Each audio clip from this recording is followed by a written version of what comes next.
So people are like, you don't talk about sex anymore. You don't tweet about sex anymore. I'm married now, and I can't always be following Sarkodie. And told myself that I don't want to talk about sex. Yeah. So I was just praying that at a point in my life, I can just evolve. How did the Nanama McBrown link up also happen? So I remember a lot of bloggers, I don't want to mention names, they insisted my name wasn't part of the list. That's why they called me late. So who added your name to the list? So when I went, and Nana told me that she intentionally told them to add my name to it.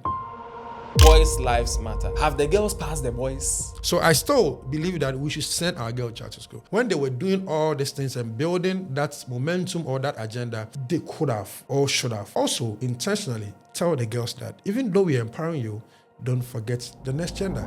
I told McBrown, I said, Nana, no matter the grooming you have given to magazine, we'll go and meet a boy who wasn't groomed. Oh, Charlie, you're a fine man. If you're Danica into the magazine, they were saying, when you McBrown, they were saying about a certain kind of mentally, no bono. You say, when was the last time you cried? And why did you cry? So the last time I cried, we were having issues. We're having issues, and I'm intentional about raising my boy child in a way that I won't let him feel less of a man and say that you have to be strong. Don't cry, don't cry. Hey, boy, cry. Me, the first time my father told me I love you, I didn't know what to say. Like, it was so awkward. I was like, we gay shit this. Boys who have fathers, who have their fathers alive, let's learn to appreciate our fathers before they go. Yes. Or else our children will do the same thing to us.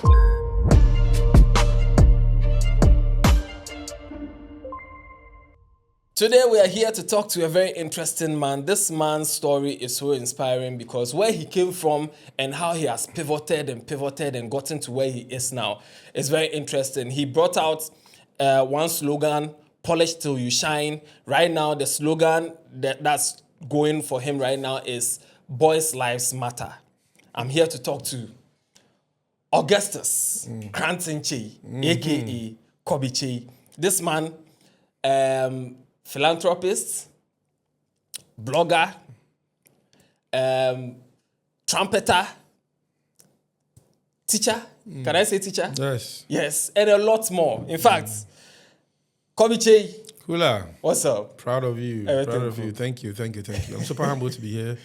Thank you for having me. We had a quick studio tour at your new facility, and I think this is the future. Yeah. This is the future, and we want to encourage every young creator out there. A lot of, boys or girls out there want to create, but they are just shy. So if you are watching me today, the big motivation before the conversation is put shyness aside, go all out. Trust me, irrespective of your environment, the phone you are using, start creating now. God bless you, and thank you for having me. Nice one. Finally. Kobby Kyei. Before I even revealed my identity for everyone to know that Kula is the one behind Headless YouTuber, I spoke to you on phone. Yes. Yes. We were having long conversations. You were advising me on certain things and stuff. When I revealed my identity and you found out that it's Kula, what was the first thing that came to mind? I was so shocked. But then again, I was happy because I didn't know you, but I still had that positive mindset of sharing what I know with you. Okay. And I think that was so positive. Because a friend called me and said, I think Bosco, big shout out to Bosco, he said, I know Headless, I think he would love for you to. Meanwhile, he also didn't know the person behind it. So he called and said, I want you to speak to, Headless YouTuber. And I spoke with you. I said, Charlie, do this. Let's do this. And I'm happy that when he came, I was you. I was able to share my sense on what collectively we can, even though you had experience behind the scenes, but I didn't know. But I'm glad that I was able to share a few things with you, which was positive. Yes. So yes, I was shocked, but I think it was also good for you to also sort of show your face or image, because now, I meet you in a couple of diplomat events, and that should be it. Yeah. You can't always be hiding, in a space where now the new currency is image. Yes. It was important for you to, and Can't I'm hide. proud that when you changed and start showcasing your face, everything had to pivot to the next level. Yeah. Congratulations. Thank you. I'm so proud of you. Thank you very much. So Thank proud. you very much. Right. So now let's talk about Kobby Kyei. First off, where did you grow up at? Thank the you. early stages of Thank your you, life. Kula. I grew up at Aguna Diakwa in the central region. The same town with Dan Kwekuyabwa. You know, Oh, the sports journalist. yeah. Yeah, so we're from the same town. I was born and raised there, but I was schooling at Greenfield Preparatory School. So from Aguna Diakwa to Suedro was about like 40, 50 minutes. So my parents told me, especially my mom told me that when my granddad, her father was coming to die, he said, yeah, even if you don't have money, take your kids to good schools. Two things. For them to have solid educational foundation, and secondly, for them to have good classmates. So it was behind my mom's, mindset of anytime she gives birth, she's going to make sure that she sacrifices. So Aguna Suedro, Greenfield was those days, those watching, if you know Greenfield, Swiss, Good News, Happy Home, these were big schools, Calvary Methodist. So I was humbled that even though I was coming from not too poor, but not too rich, like a middle class family, my mom so insisted, and my dad said we should go, myself and my junior brother. So we went to Greenfield every day, Monday to Friday. We just go back, the trotro drivers. So it was a 40 minutes drive. Yes, in and out. So 40 in, 40 out. Hey. Every morning, afternoon. So that's where I completed school. You begged for them to give you lift. Yes, exactly. Okay. I mean, my mom used to work, she's retired now, worked at the Salvation Army hospital. So during the day, sometimes the hospital vehicles will transport us. Okay. Some days that the bus or the cars are not available, we pick school bus. Other days that there are no school bus available, we just stand by the roadside, just, back trotro drivers. So behind the drivers' seats, the mates, that's where they put that's their... small thing. That's small Okay, thing. so it's not like you have a seat. No. Hey, you have money for seats. So we are just begging for free car. So we just do this high there, 40 minutes. And there was one particular driver, Mr. Abe, rating bully behind his car, Abe. Recently, I went there and I told my mom I'm looking for that man. If he's still around, I want to dash him something. So I went to the man's house. He saw me, and the man was shocked that I could still remember what he did from when I was a young boy. Wow. I was incredible because I bet big shout out to this man. And every driver he used to give you lifts. Yeah, give myself and my brother lifts all the time. Yes. That's crazy. Yes, I grew up from Aguna Diakwa, school at Suedro. From Suedro, I think we were the second batch of the computer placement. Oh, okay. So I completed high school 2006. Okay. Then I went to computer placement. I went to Fanti and Kumasi Senior High School. I doubt if you know. Fanti and Kumasi, which in the central region. You completed JHS. Yes. 2006. Yes. Okay. Then you went to senior high school computer placement. I chose all the big schools, but I didn't get. What school did you choose? I chose Suesco. I chose Infantipem Agri Memorial. And I think... What was your first choice? My first choice was Agri Memorial. Okay. Yes, I think... So you put Infantipem second choice? Was it Butcher first? I think so. I think Butcher was first, and then Agri Memorial, then Suesco. Yes. Yeah. Charlie. Second choice, somebody's first choice. Yeah. Because, I was coming from international. We were shocked, we were so good. But I don't know what happened. I think that time the government said they wanted, irrespective, they wanted to just share all of us across board. Yeah. And for me, when I got there, my dad, I didn't know. We checked on the internet. I think it was the internet. It was a short code with a YAM phone. So we just checked and he came. And look like some here will be for us to get a network. Yes, we checked was Fanti and Kumasi Senior High Secondary School. I said, hi. In the central region. The central region. I asked my dad, do you know that? He said no. But I'll go and find out. My dad went, they came back and said, oh, beautiful school, beautiful facilities. They have everything. Son of a... Oh. The day I got there, I cried. When I got, yes. The school has no entrance. That time, it had no entrance, no wall, no assembly hall. The boys were sleeping in the classroom. Was it a mixed school? It wasn't a big school. Boys' school? No, mixed. Mixed school? Mixed school, yes. But I remember vividly, my dad was leaving that day and he said, I don't have money to change your school for you, but I want you to stay here and make me proud. And today, currently, I'm proud that I attended Yankomasi High School and I am putting together 2 boreholes for the boys and the girls, kind courtesy Bella Aqua Foundation. Nice one. And so it takes me back when, I remember when my dad said, stay here and make me proud. And today, when I tell people that I completed, Yankomasi High School, they get shocked because they think that literally I completed, one of those big schools, But here we are today. Sometimes the environment is good, but the environment doesn't also change your inner potentials. Solid. What course did you study in? General arts. General arts. Yes. Did you do elective maths? Yes, I do. I did elective maths, geography, economics. Oh, just like me. Yeah. Solid. Then from there you went to? I went to University of Education, Winneba. To do music education. Because my dad works with fire service. And he plays with a regimental band. So when I was like 12, my dad taught me how to play the trumpet. Wow. So it was two things, whether to go to the media school or to go to the military. Okay. So I'm a full music teacher. Full professional music teacher. So you went to University of Education to study music. So I read so music. You can teach music. I can teach music. So I can read music. Semi-quaver. The semi-quaver. Semi-demi, semi. I know. Oh, semi-demi, crotchet. semi-quaver. Yeah. J. Clef. I know. I can read, and it's crazy. Those days I couldn't like. Yes. We did music and dance. Those days.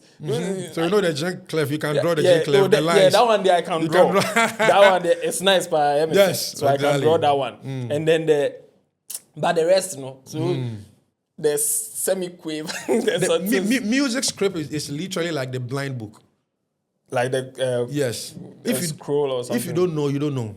If I put a music script and you are not musically inclined, you wouldn't know. You are saying this thing because you had the basics. The basics, yeah. The rudiments of it. But if I see, you see, you can read it. So it takes a lot of intellect. So if you see some people reading music, especially the pianists, reading all those, Those things. Because you're playing it just looks like some dot lines. How can you interpret that if you don't know? And then they can use it to compose. Exactly. Music. And imagine using 3 valves on the trumpet, just 3 valves. Reading music, playing. The trumpet has 1, 2, 3. Yes. And but you're using it to read play do, re, mi, all keys. So, what? It's crazy. So, yes. So Winneba, I finished and then. But then when you were a child, let's say when you were in JHS, what did you want to be in future? 2, go to the military because I was with my dad all the time playing the trumpet. So go to the military band or go into journalism. Okay. I used to disturb my mom when she's listening to Abeko Santano on then Adom FM. Okay. Anytime I come from school, I'll just tune in, listen to Abeko Santano, stand in the mirror and say, "Hi, my name is Kobby Kyei, and you are listening to Adom FM." So I had that media thing, and I never missed buying junior graphic those days. When I was in junior high school, I would buy the puzzles, I'll solve it, and I'll be reading in front of, just reading like a news. So I had media. Right. I grew up and then I noticed, soldier and media. SHS, did it change? No, it didn't change. It was still because I was playing trumpet in junior high school. Senior high school, I was in the school band, I was playing. And then, so that's always been about media. I love media so much. So there was, at no point did you have like a different dream and then later it changed to a different dream? No. These were the only 2 options for you? 2 options. Okay. Now, after Winneba University of Education, Winneba, from there, what happened between that year? So that would be 2020 or 2013? So, my case, I completed high school 2009. Okay. So 2009, the next year, 2010, I went to the university diploma, 2 years. Okay. 10, 11, 12, I completed. Then I went to do my national service. And then so it was a diploma, music. Then my dad said that if you want to come to the force work, I never had a degree. So I see young boys with degree who come to the office and they are higher. And I salute them, even though I'm older than them. Right. So I wouldn't want you to experience that. So go back and do your degree before you come to the army. Before you come to the army or fire service, immigration, that you can also, I can also be proud to say that my son is also a major officer. Or, officer. Yeah. Exactly. So I went back to Winneba to do the degree. And then my dad also said, add education to it. Okay. So that when you don't end up in the military, you can have the educational background to venture into other disciplines. Right. So whether I can go into teaching, I can use my educational background to further, do my masters and, and all that. So I added education. So I'm a professional music teacher. Right. degree holder. So yes, that was the point. And then 2016 I completed. 2017 I started blogging. Yes. Now, before we get there, you mentioned that you and your brother, so you have one sibling. No, 2 boys, 2 girls. So Okay. later on the girls came. Okay, Yes. okay. So So are you the firstborn? I'm the first. Then Okay. the second, my junior, big shout out Alfred Kyei. He got married recently. Oh, okay. So he works with First National Bank, the airport branch. Oh, okay. And then my junior sister, the third one, also completed GIJ, media. Oh, wow. Yes, she loves media so much. I think my granddad studied journalism, so I think we Okay. took So that. it's like, you Yes. see, that's where the seed Yes, started my from. granddad, yes. So your family is big on education. Big on education. The last girl is also at Winneba doing financing and accounting. Oh, solid. The last girl. Solid. The Oh, Hammer then, Mensa. you know, you have a solid family. Yes, and I'm so happy that my parents, they were so much into education. Yeah. And I mean, for me to speak fluently like this, I just always give credit to my parents. There are some people who don't believe in going to school. Like, let's say, I've seen debates like that. Yes. Some people say after SHS, you don't even need to go to school again. Like, in an era where we've seen a lot of people who didn't go to or get tertiary education, make it through social media and stuff like that, it's now becoming popular for people to say, school cry here, something like that. What's your take on that? I think it's a bad orientation. Bad orientation in the sense that the system is designed not to appreciate those who want to level up their education. Because we live in a system where young people who haven't attended universities and had good, educational background, wake up all of a sudden, we don't know their financial background, they become inspirational, figures to other people, and then eventually they get caught up negatively in the public eye, So in a system where we appreciate education and when we are done with school, we get work to do, because a lot of people went to Legon to do geography. Today they are doing different things. Yeah. Which is not bad. However, I believe that what you went to school to do, if you're able to, transfer it into real life, because obviously, university going to acquiring education is not about also solving entirely the problem of unemployment. We must also understand that it has a lot of positive, what's the word? It has a lot of positive way of opening your mindset, giving you knowledge. So, for instance, I think I was able to go to the university. Now I went to do my master's at UPSA. Guess what? It has opened my mind. So I want to encourage everyone. It's not just about going to school. It's about going to school and also finding problem in the society and then coming to solve it. I've noticed something. If you see a lot of even all these artisans, those who have been to uni, they are different from those who haven't been to uni. Absolutely. Even though they are doing the same work. Same thing. But the way they relate to customers, the way they even they are finishing and stuff, everything is different. Exactly. So, I mean, sometimes when I did my master's at UPS, someone said, you needed to do it. Because the way you're blogging, your style of blogging and the way of life, you needed to, go back to school. So even from afar, people can actually tell that this person, Charlie School Abuano. Yeah, it's different. You understand? Right. And so it is not wrong.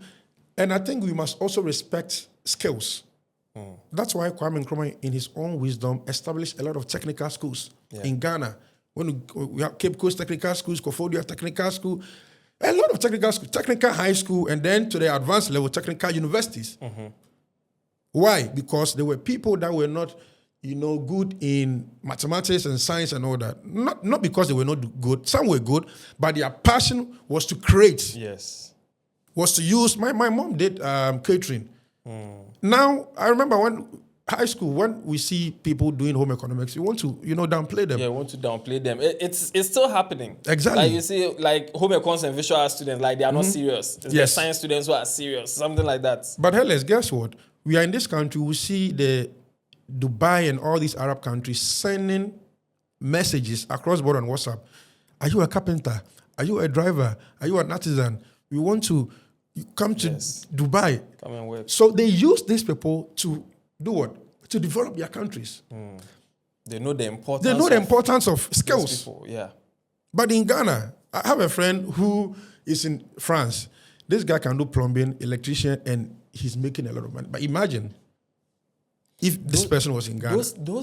Those jobs don't fetch much in Ghana. I don't know why. Because people travel out of Ghana and they don't have a haircut because hey, Charlie you $50, $100 and stuff. It's so expensive. So Meanwhile, expensive. they come to Ghana and they don't even want to pay 50 cedis for the same haircut. Mr. Happiness said, he's a toilet cleaner in Amsterdam, in Holland. But I doubt he was going to do the same job in Ghana. In Ghana, right. He was going to do it, but the environment, the money, the system is designed in a way that we don't appreciate people who take education serious. We don't appreciate people who are very skillful. So for me, I told my wife that, you know what, at a point when these kids come back from school on holidays, I want them to, instead of them to go for extra classes, I'll let them go and see like a tailor or someone, or see a content creator, learn editing. Yeah. You get me? At least have a skill. Have a skill. It's very important. I just remembered a story, my childhood. I'm very good at drawing. Those days, we are the people who draw the Mickey Mouse and Captain Planet and things on the board. I'm very good at drawing. But then, my mom wanted to take me to one of those roadside, the guys who, you see them, they've drawn Kwame Nkrumah, they've drawn JJ Rollins and things, or Atamels on them. Yeah, my mom wanted to take me to one of those people to teach, so that they'll teach me stuff like that. My dad said, nah, that job, the respect no day inside, money no day inside. You see? So I didn't develop that side of me. My daughter is 8, and she told me, Daddy, I want to be a fashion designer. If I tell you the things this girl is doing, crazy. I went to Akosombo recently with them, with the whole family, and I was just presenting. I was just talking, hi, we're at Akosombo. And he said, Daddy, I think I can try it. And I called my camera guy, let's record her. To my surprise, she was presenting? Crazy. Wow. So, yes, education, let's appreciate those who want to upgrade the educational level. Because guess what? Me right now, because of my master's degree, even if I don't do blogging, I'm thinking of going back to do my PhD, going into classroom to be like a full lecturer, because we are moving into the digital era where a lot of universities are introducing digital courses. So yes, we can be blogging, moving from one event to the other. So the transition, now if you can transition, if you have a solid educational background, you can transition. Right. You get me? So let's not downplay people who go to school. It's very important. Just that our leaders have been able to, disappoint us in a way that people go to school and then after university, they just come home, And also to the students right after university, because I saw Headless, it beats my imagination why we don't have agriculture bloggers. Even before Ejekun Francis came, to surface on the internet. Yeah. Anytime I go on public speaking, I tell them, you are health students. You have graduated. Why don't you go into health blogging? Yes. Why don't you go to agriculture? Imagine if somebody is in agriculture blogging, how many farmers we have in Ghana? How many farms do we have in Ghana? Imagine interviewing farmers. Yes. Imagine moving into how many, maize, tomatoes. Imagine reviewing how this month you have to plant maize to get. Imagine somebody coming and say that I'm agriculture, or I'm a farming blogger, transport blogger, health and safety blogger. All these things are in the space, but people go to school. Everyone is just focusing on entertainment. That's the reason. I'm sure we will get. That's the reason why I had to switch. Because the whole entertainment space was just choked. I can't always be talking about Sarkodie, Stoneboy. We'll get there. Keep watching, because the conversation is about it. And you can see all of a sudden the passion. Right now he's talking with some kind of passion. It's coming up. We'll get there. So right now, after uni, what drew you into blogging in 2017? Yes. Anytime I get, whether big platform or small platform, I thank few people. And number one, I want to thank God, and I want to thank Sarkodie. Because you can never talk about the Kobby Kyei story without not mentioning Sarkodie. Literally everybody who knows my genesis, unless, you know, those who started following me recently, and you know, I mean, when I was in school, I was high school. I remember my mate to come and call me, Charlie Saturday Kasahari. It was the security man in high school who was having radio. So all of us would just go. The carpentry show, we just go and say, listen to Sark. So after school, when I went to universities, you know, I had this beard, and I'm sure you have some of my old pictures. Sark. So we are the pioneers of the lookalikes. The Sark Nation lookalikes. Yes. In fact, we are the pioneers. There's a video of yours that I was looking for. I saw it on the internet once. I've been looking for that video. I'll share with you. I don't know if you give me the video. No, I'll give you. Us. No. There's a video of you holding Sarkodie's picture. Yes, I'll share with you. And you were passionately talking about Sarkodie. I love you. Yes. It was so passionate. Sarkodie, people call me everywhere I go. I love Sarkodie. I have a passion for this boy. I love this guy. I love what he does. Now let me tell you the reason why I like Sarkodie. The charisma, the humility. Just a open person. On function your banner bema. Who be hagi o. Oba stage or communicate. Only benina communicate. Say you dressing. Na ho brase or tin shape. Na body unity. Come on pen on name do. Hena say kaswadi okoye. Efe you bia de binya sade no okoche nkwala de nakopon sha o de waye so me kase oponi a opawasema ene emia se me chose me pawasem pa you oba mi abo no pictures mi abo mi o pictures bi wa o picture we wa we beat o picture we wa because me no aguna so do me di wechi ba ho me fi adonta di wechi e ba be support to aguna so do picture me no le kana me wechi we ho ba me try we so sa mo picture we so o mi abo o we so we the mind game abo no o picture we so ana me san so we so na se na me pe wa sa me de ma dwen e se e buru ma dwen me tia so amon for any show ta kase jiska kase o fe mbo bia and so many so what's on your dog and we biara our Ghana and Usuma Panting, Qualani Nano. You might be some say, when Sarkodie, Sarkodie, what you for? Miss my eye, or say, our Brazil. So that video was recorded because Sark put out information that they need people, hardcore fans, to record like a 1 minute video of sharing why they like Sark. I ended up recording 10-minute video. Yeah, the love is big. Yeah. 1 minute video, I recorded 10 minutes. And I was staying at Adenta then. I was in my parents' bedroom. My mom even came and said, hey, you know, also there. That's a my audio question. Let me recording. I ended up recording 10. I had Sarkodie's pictures printed in my room. Holding it. What did you see in Sarkodie? It went beyond his music. Okay. I just love his personality. I was like, yo, this guy is neat. The way he communicates, his lifestyle. I was just so obsessed. You can't be an obsessor. Sarkodie will go to Tamale. I'll go there. I'll just follow him.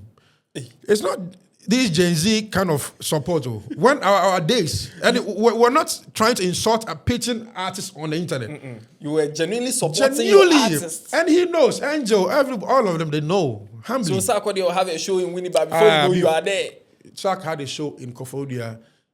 Charlie, I had to take money from one of my friends. I said, which hotel? So Sark took a selfie with DJ Minister, Angel, all the team, that they just arrived in Kofodia. Yeah. Charlie, I went to Kofodia holding the picture, asking people, which hotel is this? Hey. Crazy. You see, some of you are not fans. So. No. You are not fans. They are just social media banters. Just appreciate Sark. And they will tell me, Sark, so I just go and sit at the reception. They say, please, I'm here. And sometimes because of the way I look at him, literally the reception or the people around will just think, he's part of them or something. Oh, yeah, his brother or something. So I get to the reception and I said, oh, please wait. So I'll just be sitting down. Or once Mensa and Angelo Dems and Sark, they climb from their hotel staircase, they get there and they see me. Hey, oh no. Wow, you are here too. When Sark was launching the Mary album, I'll share the pictures with you. Mary album, Tamale. So let's say the Hey, event. you went to Tamale. I went to Tamale. Let's say I was in the university. Let's say the event was tomorrow. Today, myself, Paul. So Paul is now this guy who follows Valentino. He's now the manager of Last Minute. Yeah, Valentino. Yes, Paul. Myself, Paul, Ceci, few of the guys. We organized ourselves. We went to Circle. What's it? Your wife is saying. Went to Tamale. That was my first time in Tamale. I told my mom we were going for excursion. Went to sit in VIP Charlie with our Gary and with our biscuit and all those things. We went to Tamale. We landed there, Charlie. Where to sleep was what a hell of a nation. Charlie, it was crazy. We went to Tamale, a friend. We had one sack native or Sarkoholic. So our group was Sarkoholics. Okay. So when you go on the internet and you search Sarkoholic, Sarkodie composed a song for us. So my name came, Kobby Kyei, I see you. Masa, my man check Twitter. Cause me who says Sarkoholic for be my pressure. My boy me who must swako tweet it. Na me name the eba. But when him say media, I got laugh for you forever. So maybe bomb with I hope you're ready. Kobby Kyei, I see you. Sack 7, you're steady. So it was Sack Nation. Sarkoholics came, and then Sack natives. So we are the second group of Sack fans of generation. So when the Tamale, we had to find another Sarkoholic who was staying in Tamale, got us a room. We went there. We arrived drawn. Early morning, went to sleep. Then the next morning, Sarko arrived with a flight. So we went to the airport to meet. The morning Sarko there, they landed the store. I was like, hey. The Sark asked Angel, Nafitiako. America, how many hours? 12 hours old. Sark was so, speechless, and he appreciated. So yes, you can never talk about the Kobby Kyei success without not talking about success. Sarkodie success. So I joined, literally, my friend Francis, he's in Germany now. So while we were in the university, he told me that, Charlie, so he was a big fan of T.I. So he listened to Tiamo of hip hop T.I. and then I was also into Sark. So we went to the internet cafe at Winneba and he said, you know what, I want you to go and open Facebook and all social media platform because that's where you will see the person you like. That time Facebook wasn't a thing, so I had to open all my social media platform you see today because I wanted to follow Sark. So my first name was Kobby Kyei Sarkodie on social media, and then it changed to Kobby Kyei Success, and then it changed to Kobby Kyei when I was evolving to becoming. So at that time, I was posting about Sark accurately, like accurate information. I didn't know what was blogging then. Okay. But every news about Sark, you see post it. Sarkodie has been nominated to BET. Yes, I'll see it. Sarkodie has gotten a co-sign from Akon. Sarkodie. Meanwhile, I didn't know I was even like, what I was doing was journalism or I was blogging, giving out information to people. Because it was around the Sark Nation community. Right. So I go to places and people will go like, well, you are blogging? What you're doing is blogging. So first, I had to go and search on the internet. I saw Mayor Debra. Okay. And big shout out to legendary Mayor Debra. God bless you so much. And I give credit and respect to him because he inspired all of us. He's a godfather of blogging. OG. Yes, OG. Sir. So I went to his house and I said, you know what? I want to start blogging. And he said, I thought you are blogging. No, you blog about Sark. So literally that's what you are doing. But what you have to do is to commercialize it. Right. So that you don't just stick to Sark. Then I said, because I had music background, media background. I said, then I have to just start. So that was when I got my Kobby Kyei news, my website. And then, but before that, I was Polish Till You Shine. Yes. I had my Polish Till You Shine, merchandise. Even before the blog, I remember I'll go and stand at Accra Mall. Then I'll print Polish Till You Shine shades and then I'll be selling. Every day I'll just go to Accra Mall, just selling Polish Till You Shine. Charlie. But I didn't know, Sarkodie endorsed me. And I didn't know I was polishing to become who I am today. Yeah. Because words are also powerful. So yes, it was. And I'm sure even back then, you thought you were shining back then. Yes. I was polishing. You were there, you were polishing, but you were feeling like, as am I shining? Because when you talk about the Sarkodie fan base, I was recognized. Right. For Sark to compose a song and even mention your name, my name, that fraternity, I was recognized. Yeah. So I didn't know. I was just praying to God. God, help me to identify my purpose. Because I can't be following Sarkodie all the time. Yes. I can't be talking about Sark all the time. And I'm married now, and I can't always be following Sarkodie. Yeah. So I was just praying that at a point in my life, I can just evolve and I can just find my feet and I can just shoot off. Was it difficult to, some people get comfortable. Like, now I'm following Sarkodie. Sarkodie follows me back. Yes. Sarkodie knows me. Yes. Sarkodie is giving me shout out. I look like Sarkodie and stuff. And so there's some people who can get, it's easy to get stuck in that loop of now you are known as the Sarkodie guy or the Sarkodie look-alike or something, and you are stuck in there. It's difficult to break away for people to see you any different. How difficult was it to break out of that? It was difficult. It was, I'm not sure. I'm sure when you also trying to transition to becoming Kula, it was difficult. So every point in life, when you want to transition, is difficult. It was difficult in the sense that when I started treating myself or calling myself a blogger, it became a challenge because, we are in a space where a lot of artists pitch each other. So most of the artists from different, fan groups will go like, hey, anytime I want to talk about anything general, hey, Sarkodie blogger, hey, for you so Sarkodie blogger. So they were literally always pushing Sarkodie, that narrative, Sarkodie blogger. Even if I'm saying something where it's not even related to Sarkodie blogger. So I had to go for like a year break without not talking about Sark. Wow. It was difficult. The only time you see me talk about Sark is maybe it was very important, like prestigious award or something significant. And let's not kid ourselves. Sark is not someone who is always also in the news. Yeah. In terms of negative news, anytime you hear Sark, it's a positive awards or music related. And all year round too, there's something to talk about. Exactly. So I told myself that I don't want to talk about Sark for a year. Eesh. And this is the first time I'm even saying this. So people were like, you don't talk about Sark anymore. You don't tweet about Sark anymore. They didn't know that was also part of the rebranding plan. Okay. So I went mute on Sark. You were talking about other things. Doing other things. Right. I started interviewing.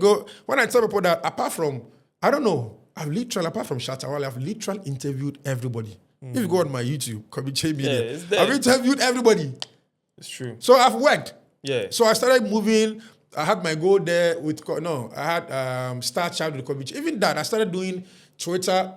Before Twitter space became a thing, I was interviewing Sark on Twitter. Those days, like you add hashtag. Yes, something. Get to know with Kobby Kyei. Yeah, it was get to know with Kobby Kyei. I interviewed literally everybody. Even before then, I had a team where we went around interviewing. I don't want to mention names, so I had to go mute. Then finally, I had the opportunity to interview Sark. Humbled and privileged to have the man. That is my last interview for the year. The best way. Yes. To end the year. Because last year you ended with me on the Twitter chat. Yes. And this year too, this is 101. Polish to shine. Don't give up to have the man Sarkodie. How you doing, bro? Finally. I'm super proud. Thank you so much. It was like. Were you nervous? I was nervous. Somebody you've looked at. Crazy. Till now, I've met Sark several times, but till now, anytime I meet him, it still feels like it's a fresh moment for me. Because I still go back to the video that you mentioned. I idolize him, I love him, and growing up, becoming a blogger, now sitting one-on-one, having a conversation with him. He told me that he's so proud of me. And for me, I'm also proud of myself.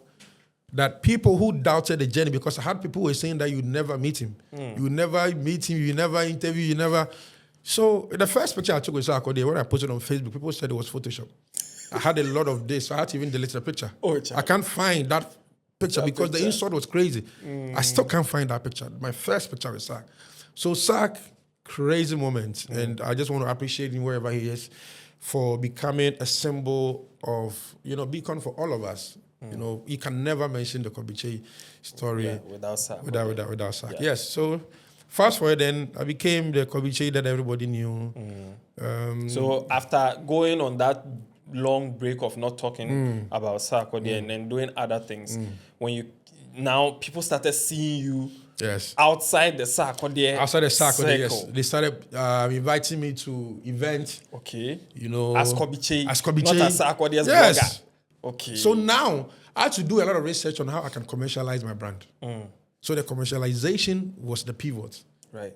Knowing that now you know that he's built numbers for himself, and then the numbers are his consumers or his community. And I told myself that another thing that also stood or made me stood out was the fact that I told myself I wasn't going to talk about negative news.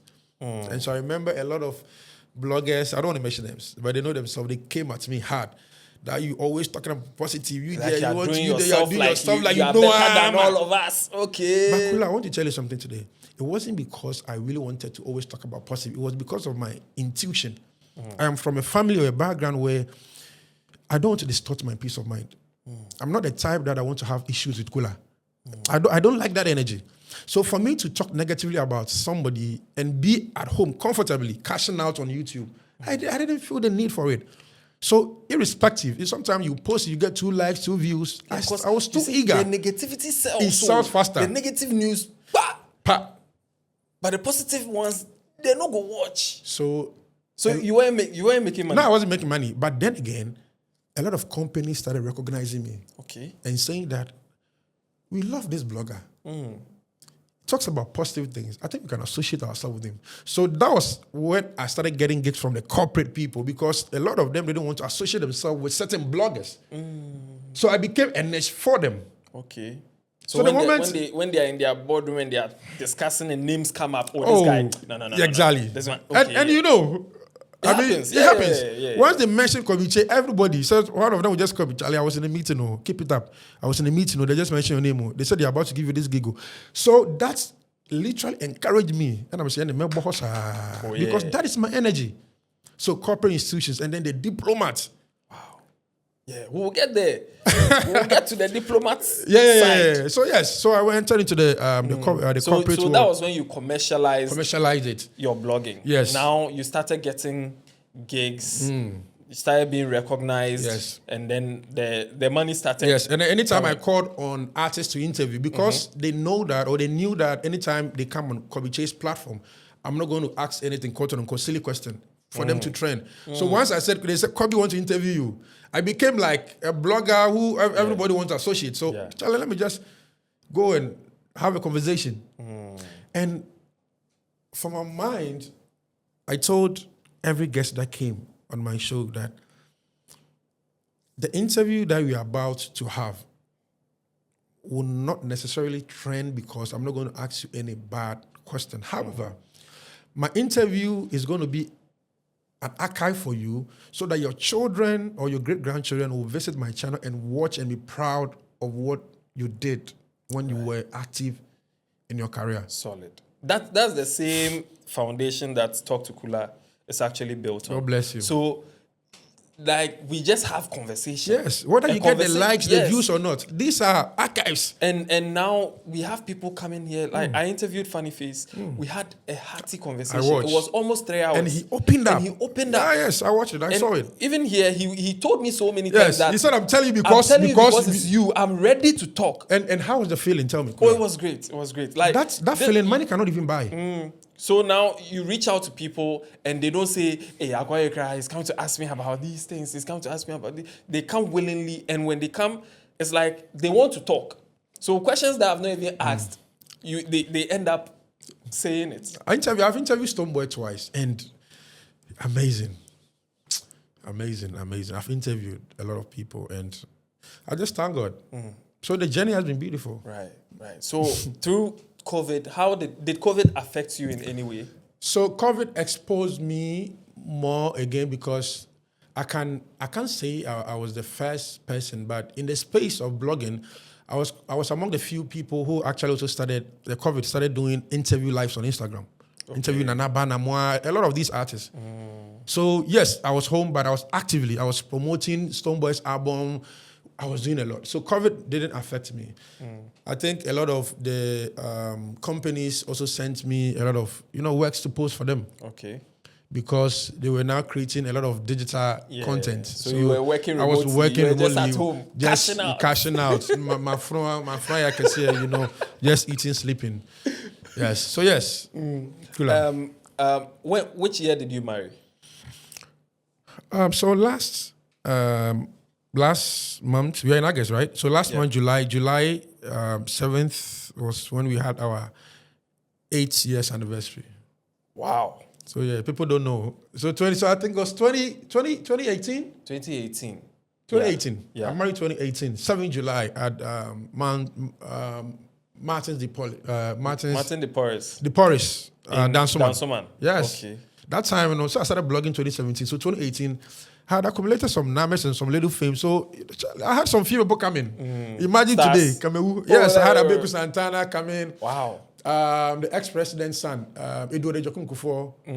He came, DKB, Obibini. Quite a lot of them. They came. It was a small engagement, but yes, I've been married with my beautiful wife, Ajua Tanoache, for 8 years. Wow. 2 girls, and recently, God gave us Boys Lives Matter. God gave us a boy. So he's Kobby Kyei Jr. Okay. I gave him my full name. When I was on the platform with you, that time at Legon, I said that now what we are building is equity. Just like people building real estate. What we are building now is equity, where now my children, my child, Kobby Kyei Jr. will just literally come and just continue because the name is Kobby Kyei already. Yeah. You just know? continue the legacy. So I have Kobby Kyei, I have Kendra Koranteng Kyei, I have Kula Koranteng Kyei, and then I have Kobby Kyei Jr. Solid. Beautiful. Are you done? Yes, or I'm you done. Go again? No, I'm done. Hey. 2 girls, 1 boy, I'm done. Yeah. I've won my wife. Because the wives, you know what they can do. The women. They decide. Yes. So you've won her, not to... Recently he said, I'm in my free period. I say, I have to protect you. You can't lie me. You know. What... You starting blogging, like you just started 2017. Yes. You're getting a little recognition. All of a sudden, you want to get married. Were you not scared? It was. You know, there's this kind of, hey, Charlie, you go marry right now. Nowadays, marriage, really, those things. It was one of the biggest risks I took in my life. Because my parents didn't even also understand that you were just going to marry. Because when I finished Unibar education, I went to write the entrance exams, and I was posted to Ashaiman Senior High School to teach music. My parents were happy. Firstborn, you are going to teach in a government institution. They will pay you every month. You know the parents, they have this perception every month. Yeah. I told my mom that I want to start blogging. My mom was called pastors and prayed for me. I said, I want to do blogging. Just give me 2 years. If I don't succeed, I'll go back to classroom. And then fast forward 2018, coming back to my mom, I said, I'm going to marry. My mom said, I can only support with cassava for the fufu.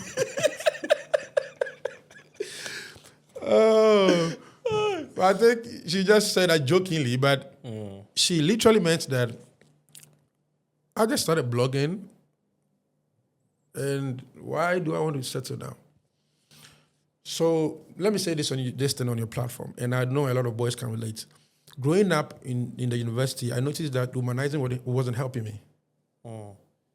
Like I know myself. Sometimes as a male figure, you know that there are certain lifestyle that you need to take a lot of discipline to stop. But to settle down to say that I want to put a stop to this, it takes a lot of grace and mental intuition to say that you don't want to do this. So anytime I was, doing all these humanizing, it was distracting me. Wow. And it's expensive too. Apart from being expensive, because there are men who are literally broke, but they are enjoying some nice girls. I'm telling you. No, the expensive is not only about money. Okay. Time to be inside. Yes. Because time that you are supposed to even be sleeping or doing something productive. Free nice After talking to this one, then you go and talk to this one. Because if you don't give this one to attention, it's some way. You're always thinking about how you can maintain them, how you can make sure they are on their toes. How are you doing every day? And you don't have peace of mind.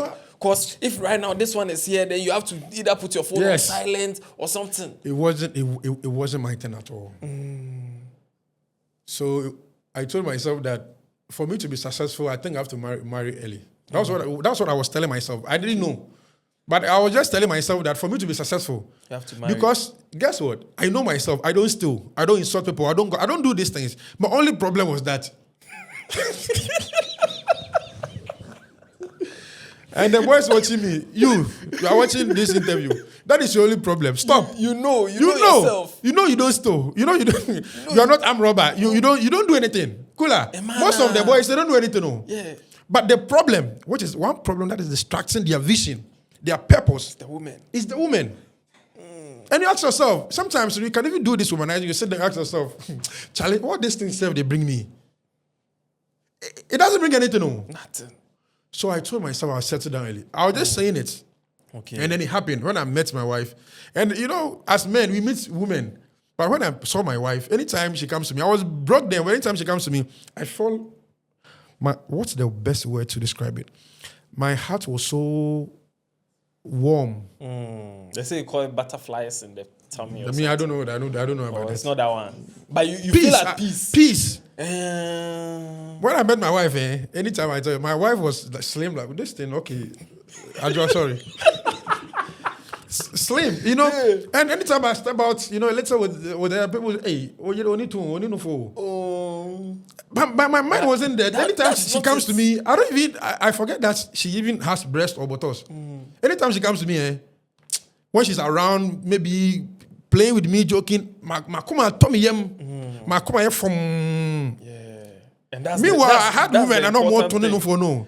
But I'm about Mesrawa, I hope I saw movie the only no movie in Chenko. So it's not always about the toy. It's no. There was some peace of mind that associated with she coming around me. Right. So I said that, you know what? No. I remember when I went to the dad to say, Daddy, I want to give me the list. The parents were also shocked. You know, I said, I started blogging. But I want to use a platform to say big shout out to my wife's parents, Mr. Daji, Mr. and Mrs. Daji.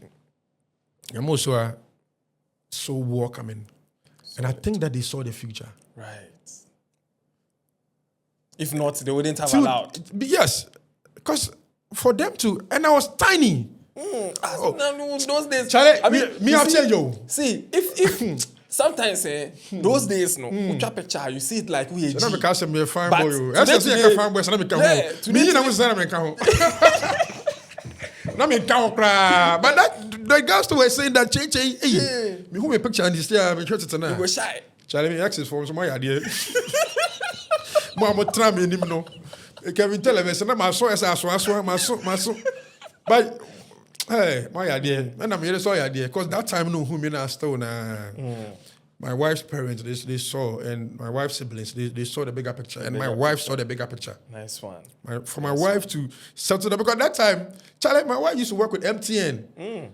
Yes, call center. Then later went to work with GN when GN was active. GN banks and GN hotels. My corporate girl, neat, slim, clean. I'll just be coming around and say, I'm a blogger. This girl saw me and said, "Yo, do you have a website?" Because she was from the corporate world, she wanted things in the right way. So she asked, "You're blogging, do you have a website?" Because she knew that as a blogger, you need to have a blog. Yeah. So she gave me money to get my first, website. My website, Kobby Kyei, KobbyKyeiNews.com. So big shout out to Ajo Tano. And today we have much. to date. She's not my wife. She's my best friend. Right. She's my best friend. As it's supposed to be. Yeah, beautiful family. Mrs. Kyei, you're doing a very good job. You are spoiling there. I have a gift for you. Oh. Yes. I wasn't expecting it. I have a gift for you. And this gift, there are some that you will use, there are some you will not use. It is good that you are showing this on camera. If you condoms, Yeah. Because that's what I'm saying. There are some that you use. Yeah. There are some. So, Mrs. Kyei, I'm giving him 2. But could be a shame 3. It's a sotia. You know. But if you see it in his pocket, just know that I gave it to him. I went for a program like that. They gave you, and you find out it was in my car. You call on the Tuegu. And I'm saying, I did activation. Never on the Tuegu. No. Sometimes, so you see, Ajo, I tell you, sometimes the work. It's the work. The work comes with some of these packages. Yeah. So don't always think that when you see condom in my car, it's for commercial use. It's for private. Me and you. So I have condoms for you from Kiss, and also Kiss Strawberry Center. Which one is that? This one is the lubricant. What was that? Yeah, it reduces friction when you are doing the. So it's not for boys. It's not for the boys. It's for you to use on the girls. So I have to apply it myself too. Yeah. Okay. Don't worry. Tutorials or and they say no to saliva. Very good. Yeah, and so also no to saliva. there's a cap here, a Kiss cap, and then some T-shirts in there. This is from Kiss to you. Thank you so much. Thank you. We came at the right time when I don't want to impregnate my wife again. So Kiss condom, thank you. But wifey, Mr. Owede, you know where it's coming from. It's not for commercial purpose. So one advice for the young boy watching right now, whose sole focus is a tour and no for like, you know, this like just chasing a tour and things.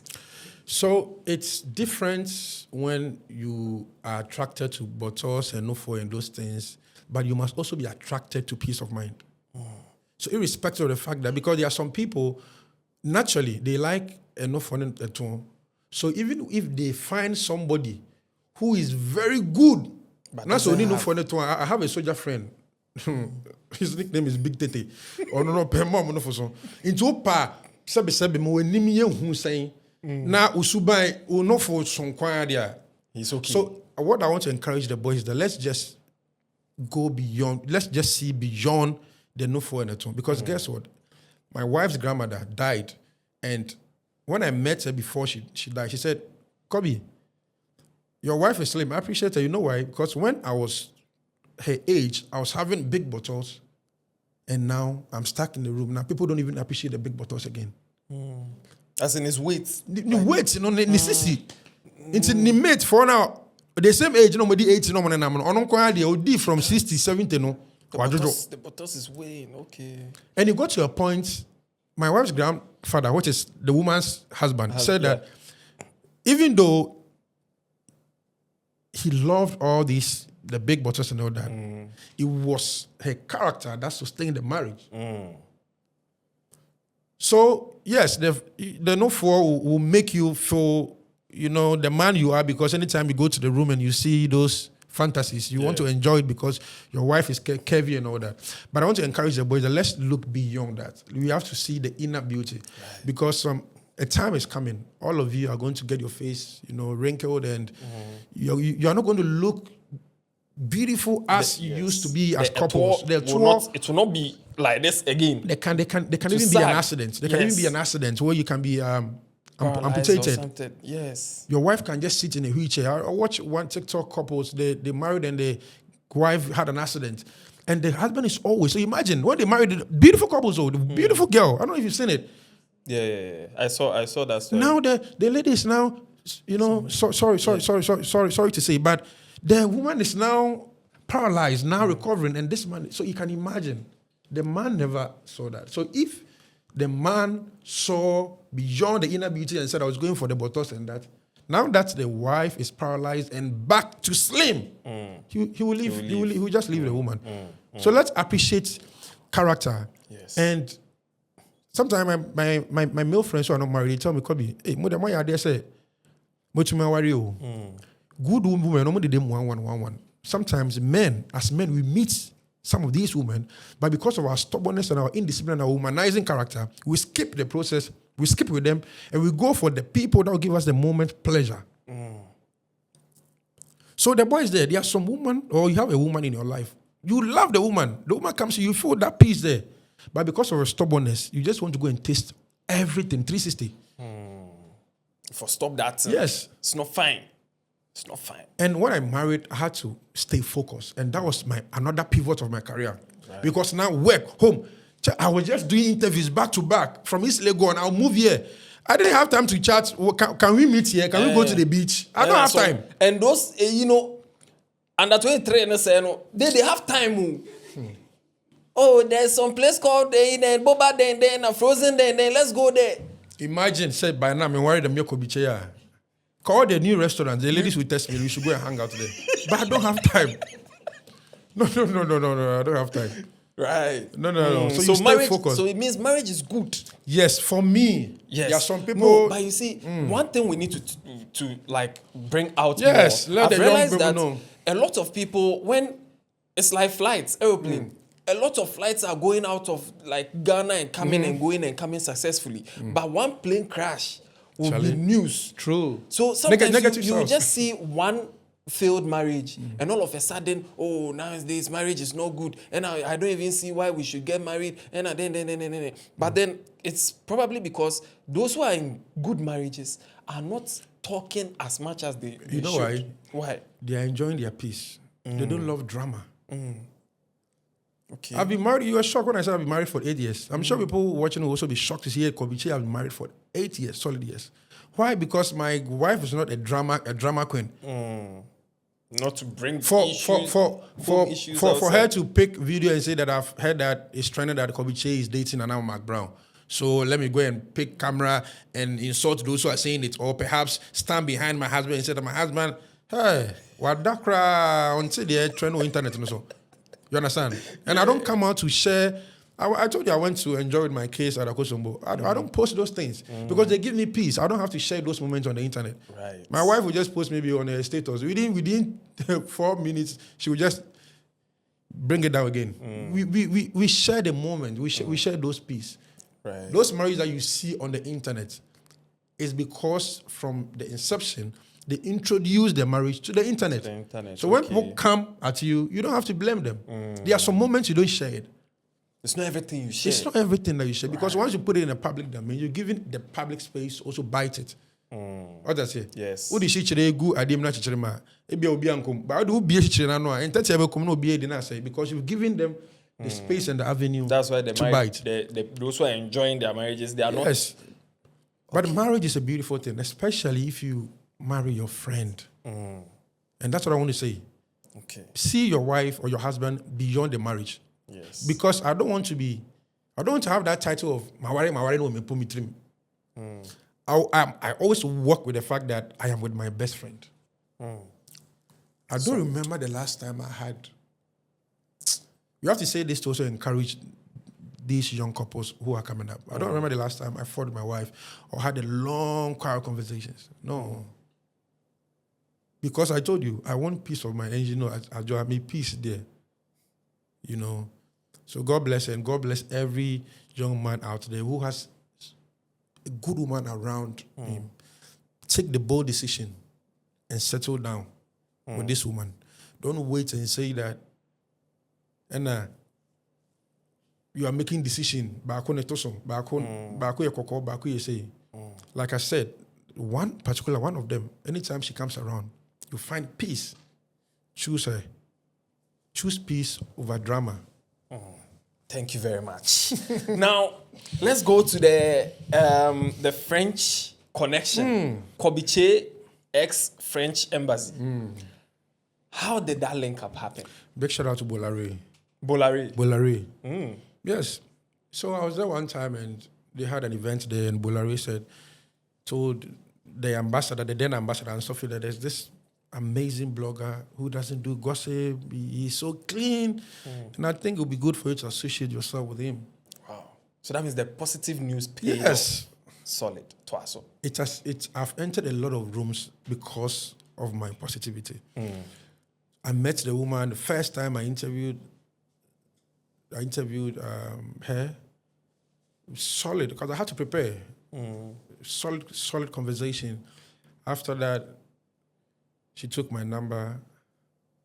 Even before that, you know, the media, we have Soleil, and you go for events. And Soleil. Sometimes when you go to the embassies, they want to give you some money, you go for events. But anytime, you know, they call me, sometimes my phone is low, but I don't take anything. So one time, the ambassador sent an email that they want me to come to the embassy. And I'm saying, so I went back and said, you're doing an amazing job. So the woman asked me, have you traveled before? I said, no. So they were, okay, there's going to be an exchange program between Ghana and France. And will you love to go? Oh, I'm Pucheche. How can you say no? But my Yemen passport, that took 10 years, just 5 years, a trumuko. You know the feeling when you go to the passport office and you get the passport, that feeling. You feel like you travel. I said, would you to the airport? I feel, yeah, we are. No, it's a car visa. Now, bomb pay. Visa not so bad. Now we're doing ticket. Ticket bus, who is going to receive me? You know, so big shout out to Anne-Sophie. So Anne-Sophie created that network and had to put my name in the database. Right. So there was a lot of exchange programs, the Olympic. Guess what? I'm not a sport journalist, but the Olympics, Paris Olympics, I was the official blogger that the embassy sent to go and cover. Wow. And this is a big deal to my CV. Yeah. It's because Anne-Sophie had to put my name because he said, Kobby, I'll be leaving. I won't be here forever. What I can do is to put your name in the system so that the ambassadors that will come will appreciate the work you've been doing. So the France National Day, any program. Recently, I went to the African summit, Ford Summit in Kenya. They invited, and so he's not in the country anymore, but the current ambassador had to appoint me to go and represent Ghana to cover the African Ford Summit, where a lot of African heads of state were in Kenya.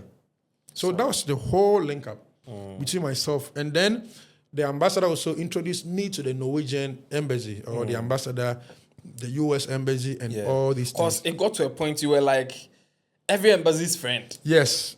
You were just in there. And you know the word is diplomacy. Yes. So they wouldn't want to dent their image or their post. Because, I mean, anytime I go to the US embassy, I ask them, why do you always call me? I said, we monitor your page. They always monitor my page, and they know the kind of things that I talk about. So even though you might not see me everywhere, I have some key. They say your network is your net worth. Your network is your net worth, right? Yeah. So even though I might not have like a physical $1 million in my bank account, I have built a generational worth for myself and my children. I was there one time, and recently one embassy called me. I don't want to mention the name. They said, Kobby, when are you traveling with your kids? And I'm like, woo, how's it got into that? Hey. Now the kids. Now they are telling me when are you traveling? When are you going to our country? When are you going to our country with your children, with your family? Then before that, when I met my wife and we were doing the impromptu small, my wife would tell me, my dream country is Paris. You know, women, they love Paris. Yeah. I said, yeah, Joanna, I'm going to France or Paris. Maybe I'm going to do a cowboy there. What you are telling me, you are discussing with the wrong person. If you had married like a DB man, you know, there. But me, I don't have auntie in America. You know, people vacate and say we are going to visit our aunties in America or Europe. I don't have any auntie. It was even now that I became Kobby Kyei that I discovered that son of family long slaves, baby. So until you become somebody, the family, most of them will be hiding. Until you become a figure, then they want to associate. So I never knew I didn't have any family. So my wife would tell me, I want to go to Paris. Joa, Paris, or France. And then the connection came. Yeah. So one time I told the ambassador, I want to travel with my wife. Paris is my wife's dream country. It's okay. My wife applied, went through the necessary, things, filled the forms, everything. And we went there, we took picture at the Eiffel Tower, and I said, Joa, you saw the bigger picture. Solid. Thank you for staying by. Solid. Yes, so that was the whole connection between myself and the embassy. Shout out to Bolare. Big shout out to Bolare. So Bola is someone that if he has the opportunity, he will just give it to you.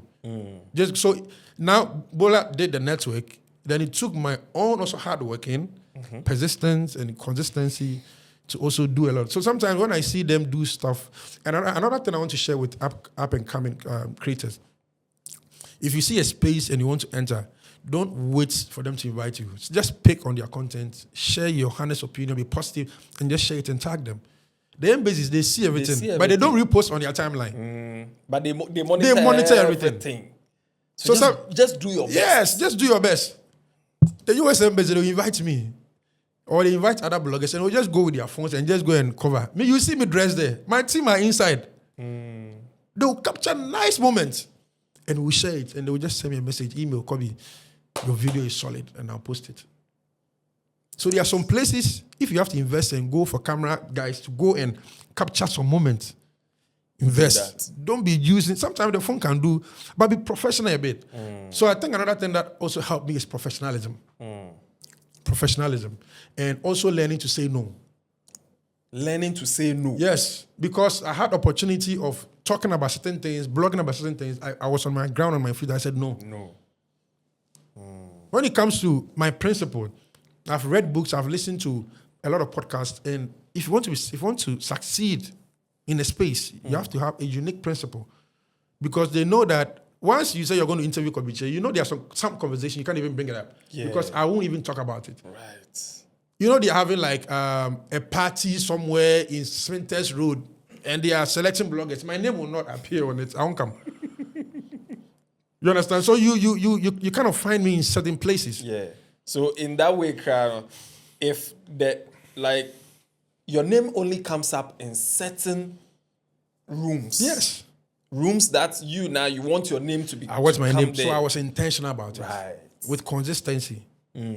So when I hear people, the few people who don't want to associate themselves with me, or be with Kobby Kyei is because they know I have principle. Okay. Because there are a lot of people that came and said, "Oh, we're organizing this one when awards this thing, this awards here, post for us, and we will take you abroad and you will do everything for them, and then they will sell the slots to people." So when they come to me, Kobby, post this for you, we will take. No. I don't do that. I don't do that. I make sure that there's principle in where I find myself. So if that will make you discourage me, or destroy our relationship, guess what? When you sit down and you settle, you respect me. That's true. That's true. You respect me for not allowing myself to be deceived by what you wanted to bring on the table. And there are some things that I swerved and it became a disgrace. And then my wife would tell me, "Hey, okay, I said I won't post show. I'm on Nana McBrown show." Yeah. There are some conversations when they bring it up. My wife can tell that when it gets to my turn, I won't talk about it. Or I would just say, I don't want to talk. My wife knows me. So I'm very principled. They know that this thing, and I think everybody, as content creators, know that when you want people want you to post things for them, be principled and say that you don't post these things. If I should post something negative on my page and you see it, Kula, you'll be shocked. You're shocked, like, yeah, hake Kobby Kyei, Yes. something like But that. you know what's also the first person to broke the Abutreka story? Him flying Yes, out. the whole Ghana was the first. extradition. Yeah. Were you at the airport then? Yeah, no, because of my diplomacy, because of my relationship with the embassies. Okay. By 6 a.m., I just had a call from someone. He said, "Charlie, I was sleeping. I have this information for you." I said, "For all these months, I don't talk about Abutreka." Yes. But because the information was solid and it was international, Yeah, you posted Abutreka With the flight. and you saw the reactions. Yeah, I saw it. People were like, Yes. Kobby Kyei there. Yeah. But they talk okay. But you see how the thing went. Yeah. But if Nakami Obi and Kame saw video, saw camera, so Abutreka is at the airport, exclusive. But you say my brand is in a way that I don't know. But the way I tweeted that, I had the response and I felt like yes, this because I didn't want to come in write plenty English. Abutreka, flight emoji. I don't know. And it went everywhere. And it's also because you've also built credibility for yourself over the years. Yeah. So even when you post anything, you know it's solid. Yes. Everybody knows that Kobby Kyei Abutreka. No, it'll be true. Yeah. Because you know they talk about him. Yeah. So as he talk, we find out. Right. And I don't know, so I have time to breathe. Right. Kula, sometimes you just go, consistency is good, but sometimes give your followers time to breathe. That's my style. I can go like a week without not posting anything. I want to give my followers the time to breathe. I have to try that. Yes. Because there are times that I want to relax. Yes. Breathe. Just tell them that, yes, I want to relax, but I want you, the viewers, to also relax. So there no content. Yes. 2 weeks. Yes. I'm ready. But we'll try. We'll see what you can do. We'll see what you can do. Because, there are some of the platforms that are cash cow. That's what we use to run the place. And, you got 2 weeks, go feel affect something. But we'll see. And there are also clients who... No, so maybe, I'm not even talking about maybe the YouTube. Maybe you tweeting or your personal stuff. Right, okay. Oh, that one there. Yes, your personal I'll stuff. try. Yeah. I'll try. Okay. Now, so Bolare did the link up for the French embassy, and that's generated into something and very it became beautiful. issue. And I want to thank all the embassies that I've worked with. I want to thank everybody, all the diplomats, everything. I want to thank everybody. And the people who actually believed in me and not giving me pressure to divert into anything that I don't believe in or I don't subscribe. So I want to thank all the embassies. At this point, how many stamps are in your passport? Is your passport book full? So I had the second one recently. The first one is full? Yes. Stamps are in, man? Yeah, so I had the all second the pages? one. Yeah, I had the second one. Now, I mean, I can say, with the Maya, so... Maybe then I would hear me. Hey. Yeah, so I am back. I'm using the second one. Right. So the second one was when I had I had another US visa. Okay. And I have US visa and I have Schengen. And guess what? It is just crazy that now I have US visa, Schengen, and now I don't even know when to travel, where to. I don't even. And it's just by the grace of God. And it's all because of the positivity. Positivity. Solid one.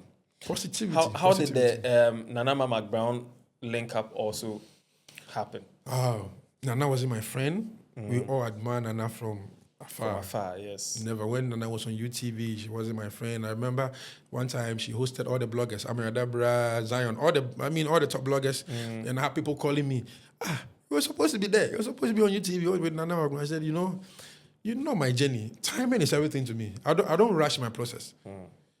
So eventually, when the news broke, they called me today. Let's say tomorrow is the event of unveiling. Media General. Yeah. Yes. Okay. So they called me a day before, and they said that Nana McBrown is coming to Onya TV. So they want bloggers. So they invited all the bloggers, all the solid bloggers to come and post about it. So I told them that I'm sending one of my colleagues to come and blog about it. My wife is a big fan of Nana. She watches her cooking show.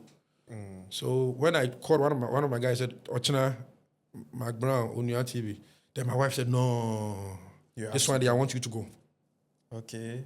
Because there are some assignments, I just asked some of them to go. But my wife insisted So you have a team. It's not like Yes. you're not alone. No. People like photographer and stuff. Okay. That's what I mean. We go to the villages to shoot our documentaries. Right. Yeah, so you were sending one of them to go. Yeah, so just go and just blog. Then my wife said, no, I love Nana. So this one there. You and Kasa go. This one there, because of the fact that she loves Nana, he said I should go myself. So I went there and it was good. So all the bloggers left. Then I approached Nana. So apparently, they insisted my name wasn't part of the list. That's why they called me late. Okay. So who added your name to the list? So when I went, and Nana told me that she intentionally told them to add my name to it. Because she was shocked my name wasn't on it. Because her new content is going to be positive with no drama. Right. So she needed a blogger associate that can carry that message. Because she was done with all the drama from All the drama, other all side. the court stuff and all that. So she just wanted some peace.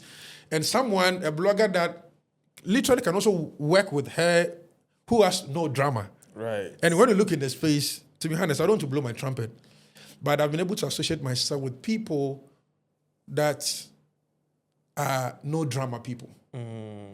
There's no way you enter a room, they only talk about so Nana wanted that energy. Okay. So I told them to add your name to it. So that means if you didn't go, Yes. shout out to your wife.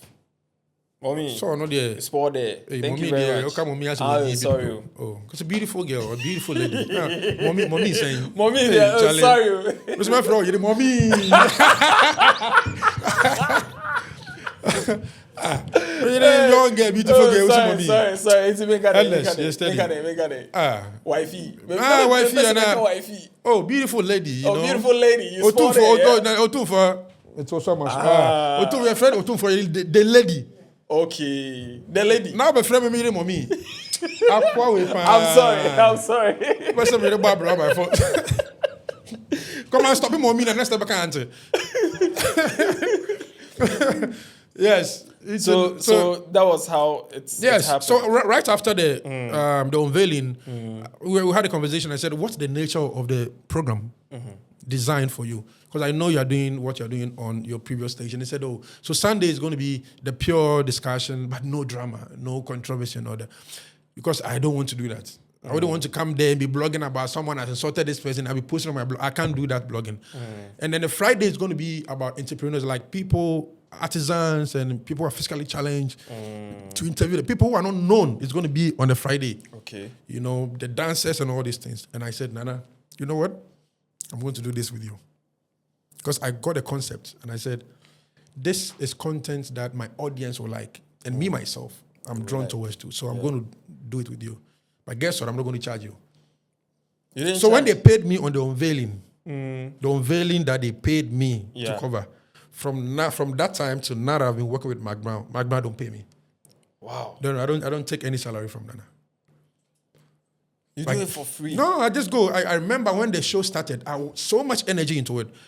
They record the Friday episodes on Tuesdays. I'll go there Tuesday. We can shoot about 4 episodes. I'll be there from morning to night. I'll get home around 1 a.m. Wow. No pay, nothing. But guess what? I was on as the official blogger, blogging Nana. Eventually, I am part of the Pundit. Okay. So it's not anything that you have to go trying to bargain with money. So that means it's not everything that you have to think about money first. Headless, I've gotten to where I am today because I've never allowed money to influence my decision, my thoughts, and where I'm going. Okay. I've never done that. But what about somebody who maybe you are okay? It's not like it's not like I'm okay. Like I have financial freedom. No, I get it. But you see, there could be someone watching who doesn't have even cushion, like what to eat tomorrow, they don't have, and then they call them for something like this. Definitely, they will be looking for it to some cash. My advice is that sometimes you have to sacrifice. Sometimes. Okay. Especially if you can see the bigger picture in the room.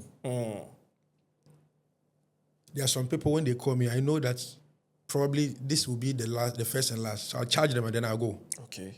But when I look at the serene and I know that this person is connected with this person, Mark Brown has a lot of ambassadorial deals, and so there could be some activation. They can say, Kobby, let's go.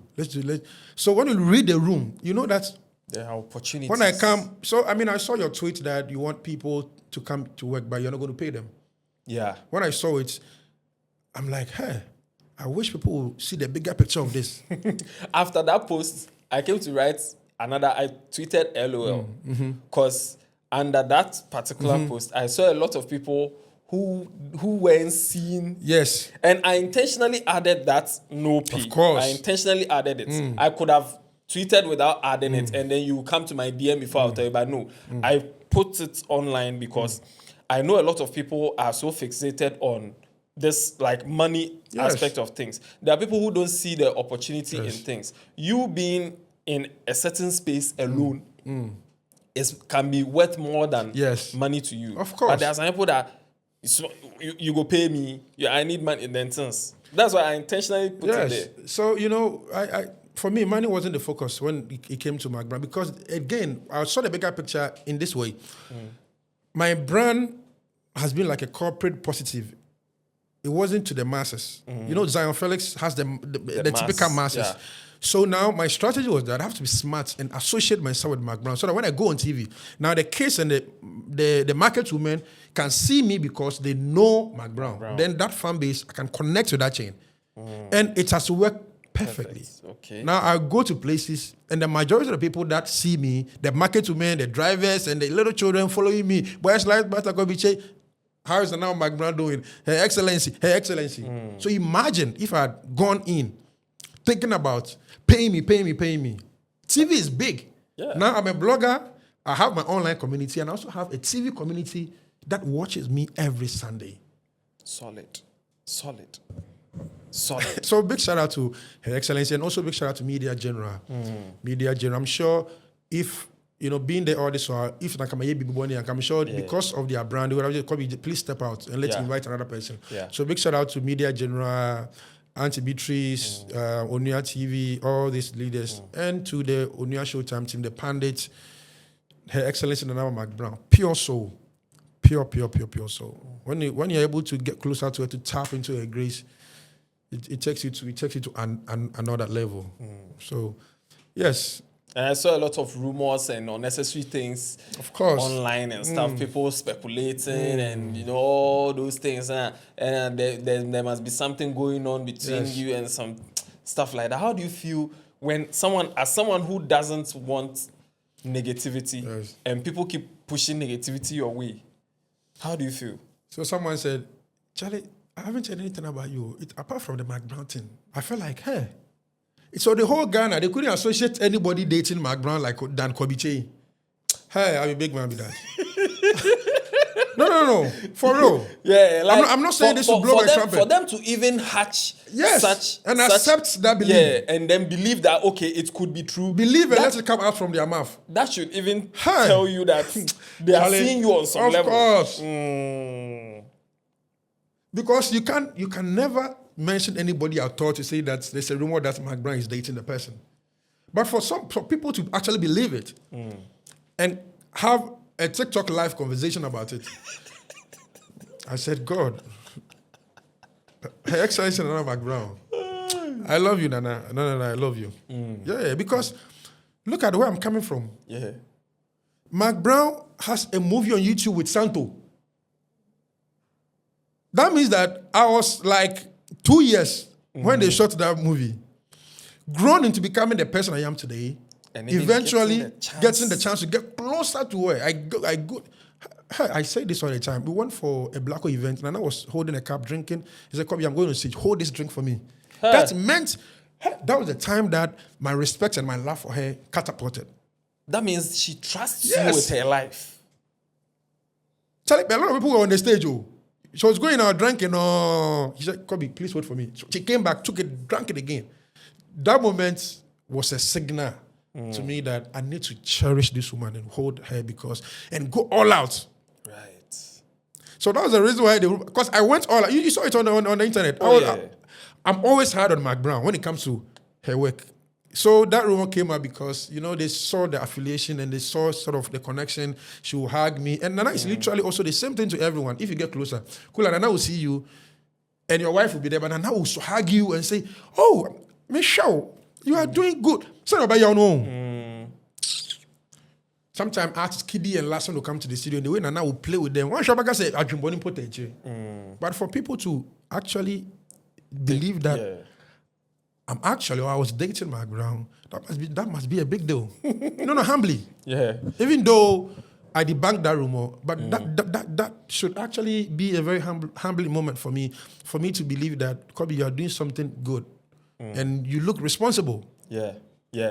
That too. Yes. Because if you don't look responsible or something, yes, they will not even have about that kind of thoughts. As soon as your name comes out, they say, "Oh, how do you expect?" Exactly. Yeah. But they saw me. They saw her. Oh, someone you go to the comments. Oh, you guys look good together. Hey, me and Mark Brown look good together. Masa, Misha.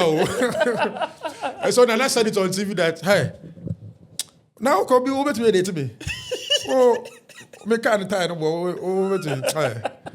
Na car the car kesi o twi na ne mirror e break na from say boyfriend hello Kobby me mirror no so say Nana me land try to crash you crash I can't no I can't. I'm not saying that Nana will not come to my level. However, what I'm trying to say is that, come on, I mean, it's just impossible. Yeah, it's ridiculous. Financially, it's impossible. Like emotionally, it's impossible. Psychologically, it's impossible. Because I can't be walking around thinking that I'm the one dating Mark now. Hey, Charlie, no, I can't. No. Please, let me keep my wife like that. We started somewhere, we are going somewhere. Yes. The journey. You are going on the journey. Yeah, my wife, you have a journey. Nice one. You've started a lot of initiatives. Before we get to the Boys Lives Matter, you were doing one road safety, the zebra crossing. Yeah, the zebra crossing initiative was something that you were really pushing because it's like Ghana here. We don't respect zebra crossing. We don't even know the rules of zebra crossing because most people drive and they've never been to driving school. Are you a zebra? They don't respect zebra crossing. You see someone crossing the zebra crossing and then the driver is rather honking at the person. And stuff like that. Is that why you started that? Yes, because I felt guilty anytime I was driving and I saw school kids close from school. The aged, sometimes you see grandparents going to pick their children from school because their parents are into corporate. So it's the grandparents that literally go to pick them. So I see grandparents helping their children cross and physically challenged. And when I get there, my brain pay me and I'll just be horning, just like you said, for them to go so that I move. So one time, I stopped and an elderly woman. Yeah. Me see, I had to come down from my car and I'm stop casting. Then I want to pick that woman, help her cross. Okay. And he said, Abranche, you mean sure, one Jeff 5 CDC in Tonso. Hi. I said, me melting and go from. It was so plus Yanko Pon Shroud. They be me Bejina, make a family na. I stand here for hours. So I felt so guilty. And that's little, just another year, that little help, the blessing that I got, and the other drivers that were also saying that, oh, God bless you, Che, God bless you, Kobby. And I told myself that I need to start something. Okay. So if you have followed the Kobby Kyei journey, I pick on initiatives. Yeah. I pick on initiatives. Very powerful one. Initiatives that people don't actually think about or follow or focus on. Because nobody's zebra crossing. It won't even occur to you. Yeah. The law agencies or the police are more focused on we The drivers. Drivers passing the red light. They'll come and they'll follow you and arrest you. Yes. But I noticed that when you also don't stop for the passengers to cross, it's also an offense. But they don't do that. Don't focus on that. So I started advocacy. I did it for like 2 years. Was it difficult? Very difficult. But I stopped. I'm saying this today. I stopped because I nearly got killed. Huh? Because I stand there and I'll be begging them. They will insult me. Hey, you be cool, that cool, you be cool, that cool. So one time, the timber, the one that takes the sand, The tipper tracks. One of them, I nearly. Wow. In Framano, Botiano Junction. They didn't stop for you. They didn't. No. They nearly kicked me out. Wow. I told myself that, you know what? I think now, when anybody, I've done enough. When anybody thinks about zebra crossing, they will think about me. Think about you. And it's there. Right now, when people zebra crossing, they'll just be tagging me on X. I've been able to build that. Yeah. I had campaigns with the National Road Safety. I went to schools to educate the children on how to cross when they close from school. I went to churches. And I had the Norwegian embassy or the ambassador. She's not in the country anymore. Sponsoring me to, build, I don't know whether it is build or construct, I don't know the word, but for us to paint the zebra crossing, new zebra crossing around schools. So I said, I think this can be the climax of it. Yeah. Then I had to move out. And do something and else. do other things. Right. But apart from the zebra crossing, I was doing the Go There with Kobby Kyei, where I'm moving to rural communities. Headless, if I tell you the communities and the individuals that I've impacted in this country, it's crazy. Let's go there with Kobby Kyei. Because you went to communities and we saw people that you funded or you helped fund their medical treatments and some people their housing and stuff. You've done a lot in that field. So take us through some of them and what you learned through that. So at a point, I started off as an entertainment. So when you go to ChatGPT and ask, who is Kobby Kyei? The blogger who started off as an entertainment blogger and then moving to humanitarian development.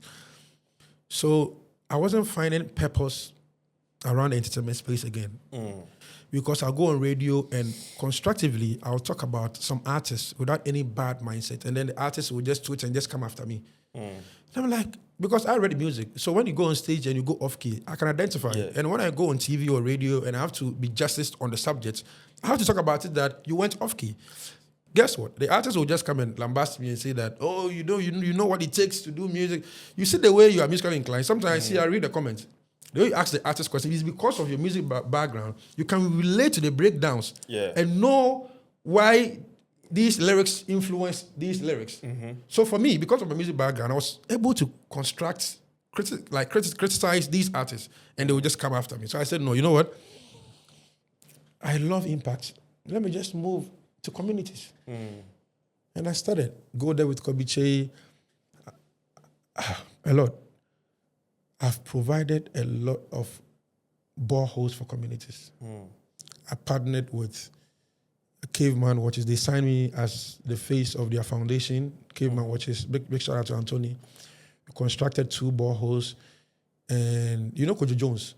Yeah. Kojo Jones Foundation also helped me to construct about 3 boreholes in individuals. And I also constructed a classroom block in Cape Coast with Pearls of Wisdom Foundation, whole classroom blocks. The students were sitting, plywood.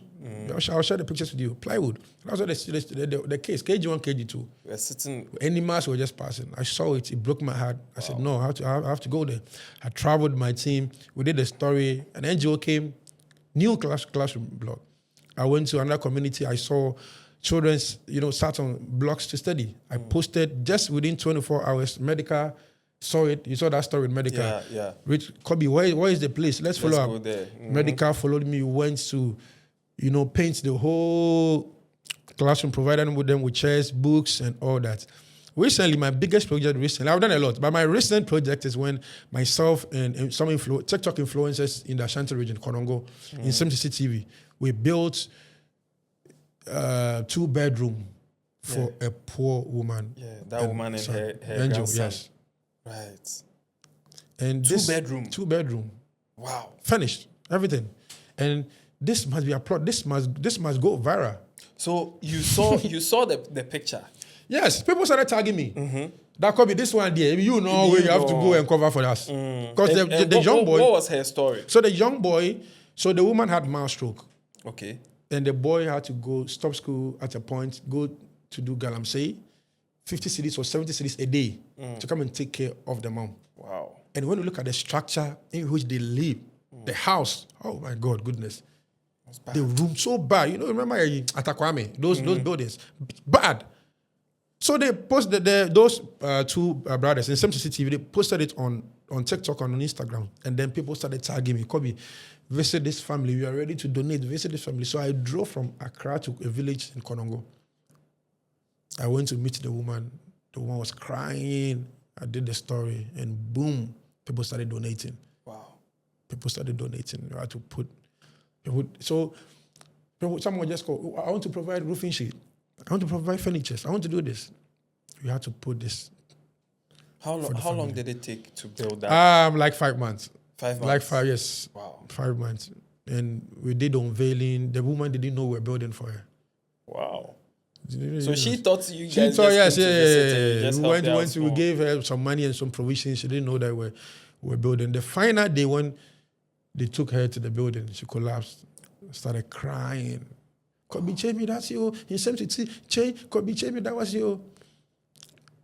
And I felt like, wow, I've been able to use my influence to help build 2-bedroom, myself and the same CCTV to hand over to this woman.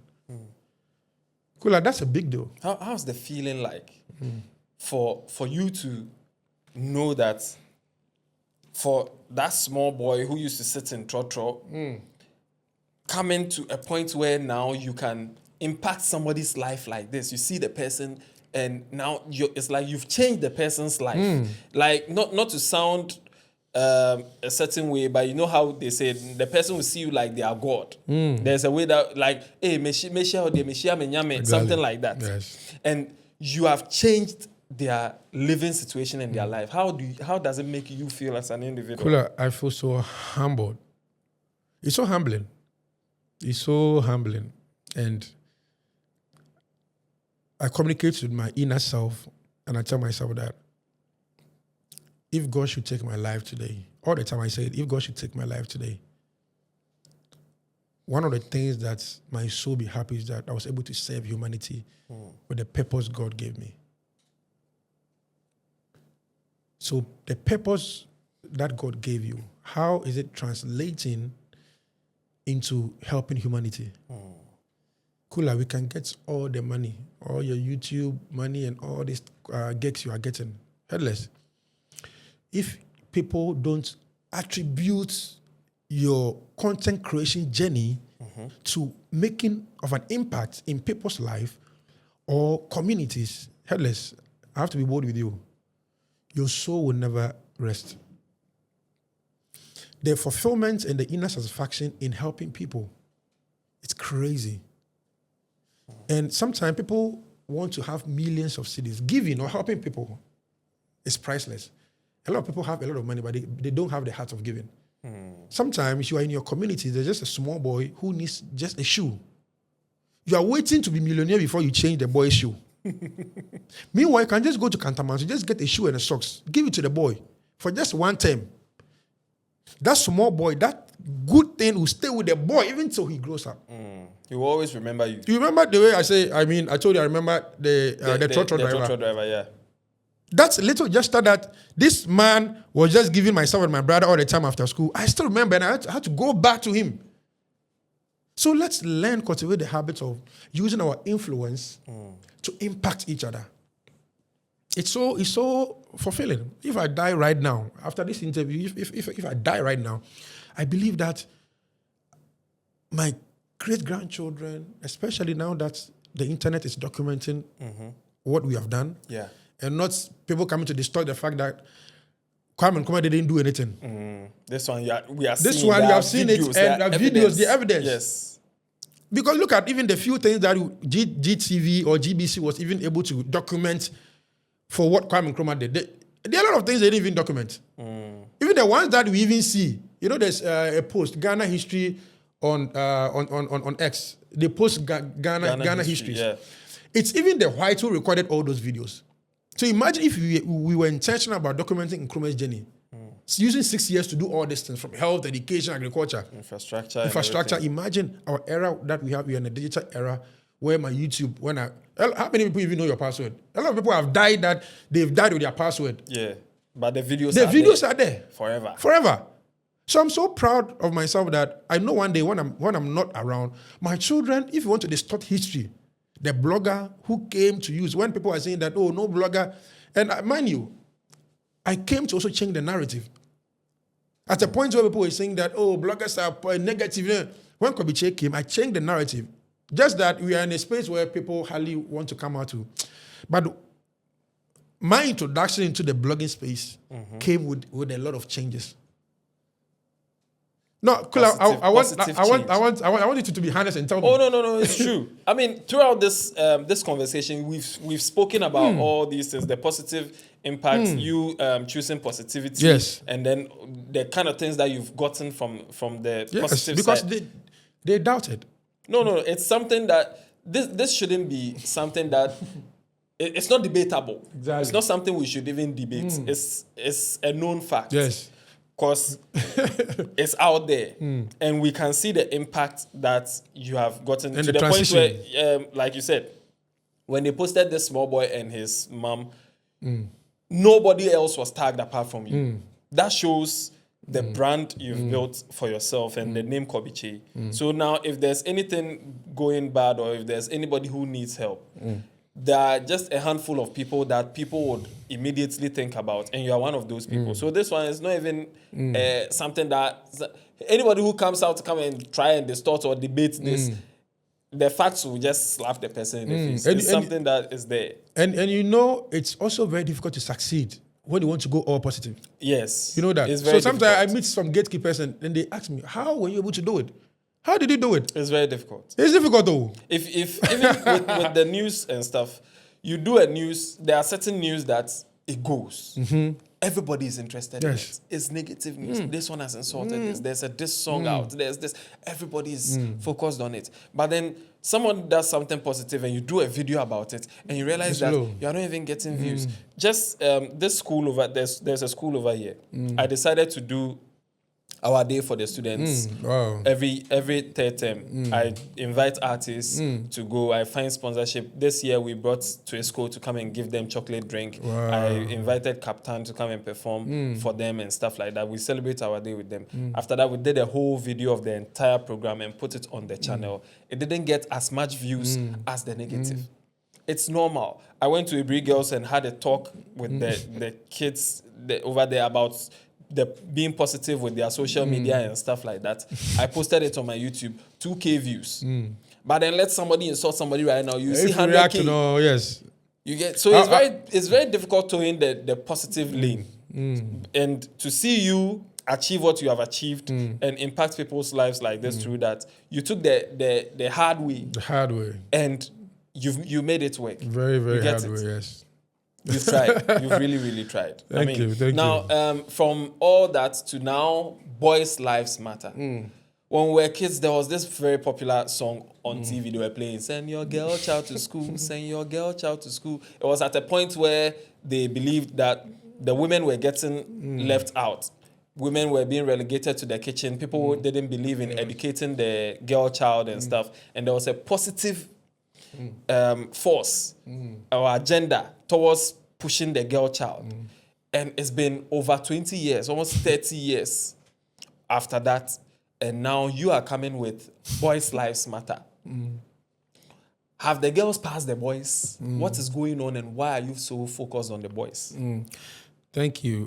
So boys' lives matter, or at boys' lives matter, we see that we are healing boys, we are transforming generations.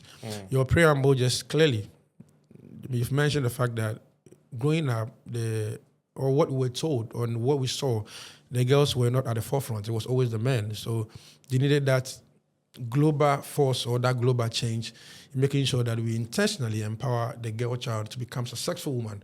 So that's where we had the saying, a girl child in school, because a lot of the boys were, the male figures were in school and the girls were just drop out. And a lot of women were not also we're not at the prime or heads of, department, heads of, states and all that. So it was a conscious effort to making sure that women also find a voice at home, work, be the CEOs and all that, which is 100%.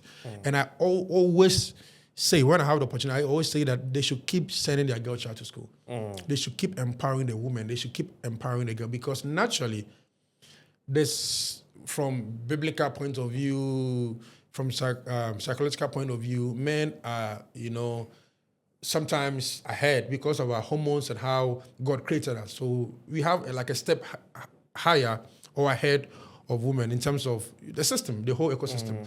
So I still believe that we should send our girl child to school. However, my problem that I have with sending your girl child to school and empowering the girl child was the fact that when they were doing all these things and building that momentum or that agenda, they could have or should have also intentionally tell the girls that even though we're empowering you, don't forget the next gender. Because you grow up to meet that gender at the top. So irrespective that we are pushing you to be empowered, you must also not forget the boy child. So the system has programmed in a way that we have the girl child doing so well. Now it has gotten to a point where the rudiment of this campaign is the emotional support system. And the psychological support system of boys. So it's not even about It is not about education and stuff. And the boys should be the head, like women should come in. I don't know how to put it, but it's not about pitching the girls and the boys in position-wise. Right. It's about emotional support of men, psychological support of how men are not being treated fairly when it comes to we men even not supporting men. About we having that notion of, because trust me, the system that worked centuries ago is not a system that is working. So when they told you years ago that you're too to a tribemabo, and a it was because at that time men were at the forefront. So you don't expect a man to be weak at that time. Where centuries they wanted men to go to the forefront.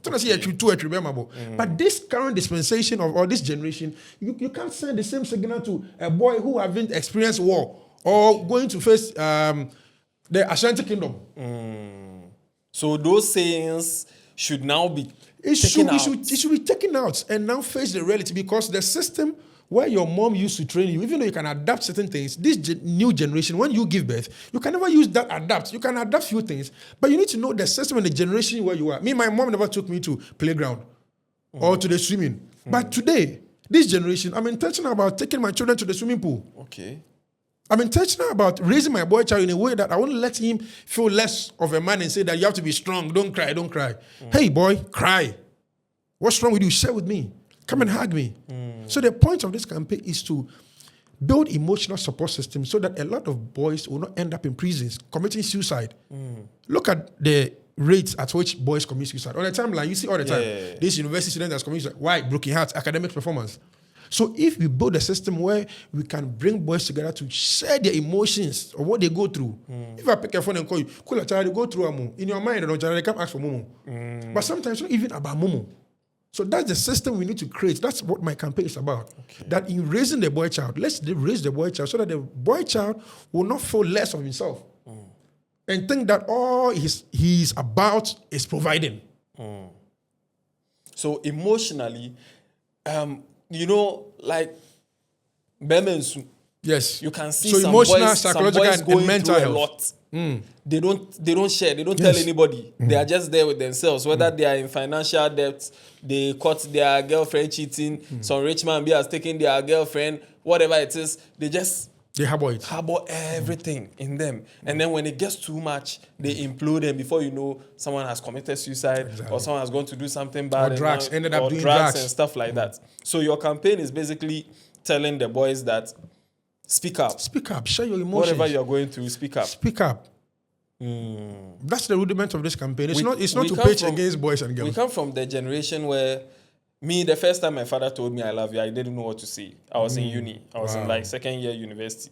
We just finished talking on phone now. Then he said, okay, bye-bye, I love you. And I was like, Hey. Oh, God. I was like, it was so awkward. I was like, we gay shit this. And then I didn't even say anything back. I just cut the call. Because I'm used to telling women I love you, not men. You get? And a lot of people can relate to this. If you like boys in a hostel safe, one boy cannot tell another boy that Charlie, I feel you, I feel the way you do or something. They will say gay or something. They have this notion of a man has to be tough. A man shouldn't don't complain. Don't cry. Don't say if something is worrying you, cry and you complain. They'll say, oh, now this thing, why you behaving like a woman? Exactly. And stuff like that. Exactly. So that's why you are here for the boys. Yes, because a lot of men mentally are breaking down and they don't know who to go. And when you go to the Western world, they are keen in paying attention to mental health, generally, whether it is women or men. But in our case, when it comes to Ghana, mental health is drastically low. So people are mentally ill, but they are wearing nice suits and clothes. You just go to town, you meet somebody neatly dressed, but obesha no kasa. About them. Nkofa bodam, but omu nyina shata there. Nkofa bodam. So when you get to the traffic lights, red, we are supposed to go there, somebody is still doing this. Fathers get home and they get out from their car hours because of responsibilities. Wow. I told my wife, you know what? I think sometimes you have to ask me about how the building is going, how the brand is going, how we are doing this. I don't expect you to ask me whether, like those negative, women who just wake their husbands up. Are you cheating on me? Once a woman wakes her husband up at dawn, it means that it's fight. But imagine women waking their husbands up. Your wife, Headless, your wife waking you up as late as 2 a.m. say, baby, I want to talk to you. In your mind, it's going to be negative. Hey, you, and then who be your phone or so on. But imagine, she turns the coin and say that, I watched you on Kobby Kye's interview. How did it go? Are you mentally drained? How was work today? Your staff?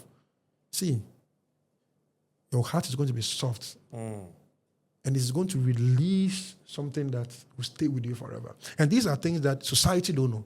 These are things that, I don't know, but these are things that even women don't know about. Women don't even have time to even study how men are. That's why somebody will just buy a car for the girlfriend, but will not even buy a car for the wife. Why? Because maybe the side chick is treating the man in a certain way, some certain minor things. How was work today? Did you take your breakfast? Are you okay? Some side chick can even ask you, how is the case? How is the case doing? How is the case doing? How is work? How is your project going? You said you were going for a funeral. How did it go? Meanwhile, your wife that you are staying with her, you told her you are going to work. You come back. She will never ask you, how was work? We do any see her. So, what do you need to Kodi? Inquiry school fees, no. Pampers, no. Prepaid, no. International. So, anytime you call on your husband, not the machine because you say, oh, friend, no. Yes. Prepaid, sir. It's a problem. You only bring problems to him. Yes. But we need to change the society where we have to accept the fact that men can be mentally drained as well. The fact that we talk about, saying that men are strong, naturally strong. See, men have feelings, though. Men are very emotional. But society have corrupted the system, has blinded us. So it's not just the women seeing us that way. We, as men, we are not appreciating. It's the men who helped empower the women. Why are men not helping the men? All the women empowerment program, there are men CEOs who are sponsoring it. But ask yourself, how many men CEOs have called me and said that Kobby, boys' lives matter? We want to mentor the boys. We want to go to schools and mentor the boys. I want to use the platform to say that all the men CEOs who are watching me and have built a career for themselves, as the women are empowering the women, Bellamundi is doing the women empowerment. Yeah. So the men who are also CEOs must also come to me. Let's go to schools, boys' schools. Speak to the boys and mentor them. Why are these CEOs not mentoring these boys to become responsible men? Because if you don't do that, if they keep focusing on the women will grow up and become very responsible, very sweet and stuff, and then they will go and meet the same boys that the emotionally bankrupt boys, and stuff. So that means they have to be balanced. See, I was on TikTok live. I told Mark Brown, I said, Nana, you see the training you are giving to Magazine? Recently, Nana went to Canada with Magazine to watch the World Cup. Do you know where Magazine's future husband is? You say map and Kwasiafoni Evo. And Kwasiafoni, the boy child who was not empowered the way he way. When I married my wife, it took a while. Please don't use this as your teaser. It took a while before I could sit on the toilet seat. I used to stand because where I was coming from was hitting. So my wife was always, so anytime I enter the washroom, I just lock myself. When she heard me lock, she said, so it took a while before I had to come and adapt. What am I saying? My environment and the way they grew me was different from how my wife was groomed. So my wife was a typical DC girl and in ABR. She knows when you wake up breakfast, you don't do certain things. You pick this, you arrange. Me too. Basas me too. I want me to change at once and sit on the toilet. I can't. Me cry there was the toilet seats. The raising of the toilet seats. You raised all of them. Like when you raise, you don't cover. I was like, when I came, it was covered. If I've raised it, to cover it. Why you know? And my wife, she's those type that breakfast or the tea kakra, brodo kakra. And me too. I come from a breakfast. They are running banku. Those kind of things like heavy breakfast and stuff. It takes time. Takes time to adapt to something like this. So if you don't groom the male child, the woman will now come and get. Because you are grooming Magazine with all dedication. Magazine is attending one of the best schools. And imagine, one day Magazine will grow up. You have to support my boy's life because maybe through my boy's life, a boy there will listen to me and have a better grooming so that you can meet Magazine. Or else, no matter the grooming you have given to Magazine, we'll go and meet a boy who wasn't groomed, but you just met him but you don't know his genesis. Yeah. What made him the man he is today? Whether he's going to beat Magazine, whether he's going to be responsible or not. Once you see him, maybe, Charlie, you're a fine man. Maybe you're Danny Muntin Magazine. They will say, when you Mac Brown, they will say, but in a certain kind of. But mentally. Mentally, no, bono. Why do you ask yourself, why do men, responsible men, they dress in suit, they beat their wife all the time? Some pastors beat their wives. Well, recently, it was in the news. A man was using his leg, kicking the woman. You saw it. They went to arrest the woman. The man was kicking the wife. Yeah, I saw that. You should trace and go to the background. But by the time you realize, you notice that beating in their house was normal thing. The husband, his father was beating the wife. It was a normal thing. Now I can't touch my wife because I never saw my parent fighting. So that's, I told you, I can't have one conversation with them. You mean to me, yeah? Because growing up, I didn't see that system in my house. But who said about normal man. Right.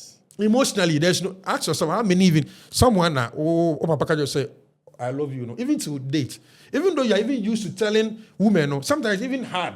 Yeah. What's happening? You to me cover your kind. I love you too. Oh, wait, don't me I can't say.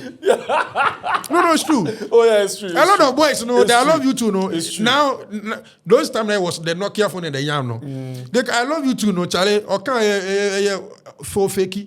And obey me in Yaka. Bande, I love you too. Easy. I miss you. Just send it. You love emoji. I miss you. I don't have to phone. Love emoji. Pion. On three, you but was three. On three. LOL. On three. Was a laugh out loud. No, smiley. You see, so we need to build the emotional support system. We need to accept that. Very important. Men also have emotions. I went to a school in Tama to speak to boys. When I finished, I said, every single boy, about 300 or 400 boys, I told them, before I leave, everybody come and hug me. You know what?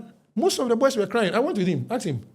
But the boys were crying. Most of them, when they hug me, they will cry. They've never been hugged before. I was secret with me. They would just whisper, "Thank you so much. God bless you. I haven't been hugged before." Wow. Most of the boys. Wow. So such a boy, how do you want him to grow up emotionally, to have affection for women, to even respect? Do you even groom men on how to respect women? Because you are grooming them women. to respect the men. My wife will tell you, when she was growing up, as little as she was telling, oh, but that you have an to you, yes, you. But no news about me, I can't say that's why to me never you. It's media and media bear man and media cabana bear man and media name how to shave. Nobody taught me. Even in the schools, when they come to school, the NGOs come to school, you can relate. They will assemble the women, menstrual hygiene, how to wear their pants, they are cleaning, and men don't go out for pee. Yes. Knowing that these girls that you are grooming, they'll come and meet these boys. That's very true. I know a couple, they've divorced because the husband don't like bathing. So sometimes not even cheating. People have divorced because of minor things. Yeah, toothpaste. Obi to me last my friend or say a girlfriend. The boy is coming from groom family, very responsible man. Tiro toilet no miafi etono. Oba no miafi toothpaste no. Ono no miafi echire. Ba oba ni mianchere bi oboko na amoa de bi omoko. Toothpaste no keke. Yeah. So you see certain grooming, certain lifestyle, if you don't intentionally groom the boys, how can you divorce your husband because he doesn't like bathing? You see, this boy is neat, but this can break home because you didn't groom. It was the engagement day that I had my aunties and my uncles telling me that don't beat your wife or do this. The engagement day, just 1 hour ceremony. We need to train from the inception. From the inception, we need to raise boys and let them know that they are humans. The only time, I said it in one video, the only time I see men shed tears is, footballers. You see them, they walk up. Messi crying. You see Ronaldo, you see that. And it's all emotion, real emotions. But these same people will not cry if, like, other things. Even if they lose money, they don't cry. It's crazy. Kula, we need, Boys Lives Matter is going to be one of the campaigns that I'll do it till I die. It's not going to be like the zebra crossing. Because I believe that we need to empower the boys. And I think I've established it. It's not about to pitch the men and the women about but who is going to be. Your angle is very, very valid. Yes. And it's absolutely. needed. Just giving a safe space. That's it. Healing boys, transforming generations. It's a safe space where a friend, your camera guy can call you and say, Kula, I don't need money from you. I want you to talk to me. I need someone to talk to. A lot of men just are out there. They need their fellow brothers to just talk to them. And when I started this campaign, my DMs, Kobby, this is my number. Just call me and just talk to me, Keke, and I'll be fine. So sometimes it's not all about financial burden. People are going through problems that goes beyond financial burden. We have counseling units in our schools. How many times do even people have the confidence to go to the counseling unit to report what they are going through? Do you have a helpline where national helpline that when people are going through mental disorders, they can call to have people even talk to them that it's going to be fine. Don't commit suicide. You're going to be fine. Somebody tweeted that I want to commit suicide. The same timeline on X, people are saying that Charlie, the population says you shall die. It's true. I've seen that. And you ask yourself, who is there to take care of the boy child? So Ghanaians there, I know them. We always catch up at the last minute. Yeah. This campaign, your wife is here, your camera guys, the viewers, everybody is watching. This interview is going to be there. This conversation. Oh, yes. If God should give us life for us to be in our 60s, Kula, even if you get 1 view on this interview will be a reference point. Generations after generations, that a certain blogger came to Ghana and started an advocacy, not to pitch against women and men, but to allow men to share their emotions in what they go through. Men are suffering. This particular part of the conversation is going to even be another video. Aside the main video, I'm going to cut just the Boys Lives Matter part and put it out as one video to also be there. What does Kobby Kyei need right now to push this agenda further? I need the support from, number one, the institution that takes care of gender in Ghana, which is the Ministry of Gender, Children Protection. Again, let me just say this in a funny way. We've never even had a male figure who is at the Ministry of Gender. It's always the women. So, in a nutshell, what the system will create is that there will be less limited programs outlined for boys. And there will be more programs outlined for the girls because they will go to the school to do hygiene. You know, they said they go to school to talk to the girls about teenage pregnancy. Who impregnates the girls? It's the boys. But they will not talk to the boys. They don't talk to the boys. They will rather go and assemble the girls and say that, beware of the boys, so the boys will impregnate you, do this, your menstrual hygiene. So the boys that will convince the girls for them to be in that act, how do we groom that boy? So that they'll be on the same wave or space where they can understand each other. I know a village where Okada boys are using 20 cedis to buy sanitary pad to impregnate, to have sex with the girls. Just 20 cedis pad. Because the motor rider, they have money. And the girls in the village, they don't have money to buy a pad. So once they buy the pad, they just end up impregnating the girls. So Ministry of Gender, I believe that we must have, sometimes they want us to visit their quarters to have a conversation. That is enough. However, we are in a digital space where they need to also reach us on some of us, what we are doing, to have a partnership to reach a goal. Because I have the numbers, I have the community. So if you're a Ministry of Gender and you want to create a program to empower the boy child, my program is there. Reach out to Kobby Kyei. That's what a lot of the NGOs and when you go to Europe, they fish out people who are doing humanitarian stuff. Collaborate with them. Because you can never do that alone. So whilst the women are going to the women schools, the girls' schools, why don't you have mentors? Imagine Ministry of Gender inviting Bolare, Tomianan Forsen, Sarkodie, Stoneboy, all these big people who are role models and say that we are visiting all the boys' schools in Ghana because you are role models to them. What can you go to the boys' schools to tell them? Find a psychiatric, doctors, go to the schools and tell the boys. Personal hygiene. A lot of the boys' schools, they don't bath. Yeah, because there are no girls there. There are no girls there. So they feel that, me say, me call boys school be pan, no more your graduation, so then I to tomano can. In tomorrow, they go no. Because I am normal. Such a person or warrior, Ocean and Tomo Basin Toma.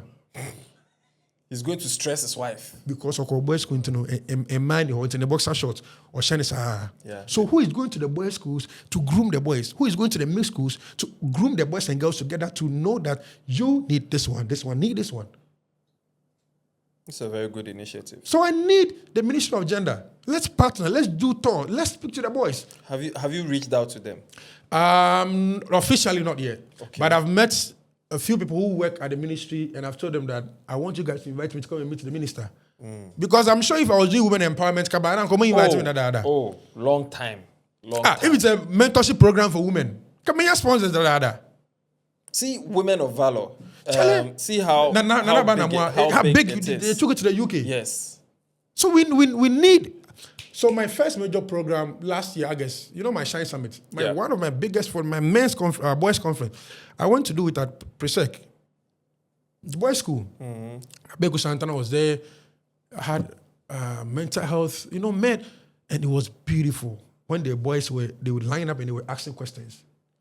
I can't talk to my mom. Anytime I close from school, and there's a maid, when my parents go to work, and there's a maid in our house that touches my private part. Anytime I tell my parents, they don't believe it. They don't believe me. Some too, they say their parents are there, Fioko, Masa. But if it's a woman, or a girl who is bringing the same complaint out, yes, they will take that girl seriously. Imagine you and your wife. You have a son and a boy. If your daughter should come and complain that the teacher likes to touch her, you will pick that on. But if it's a boy, you want to doubt it some more. Are you sure? Are you sure about it? We doubt the boys.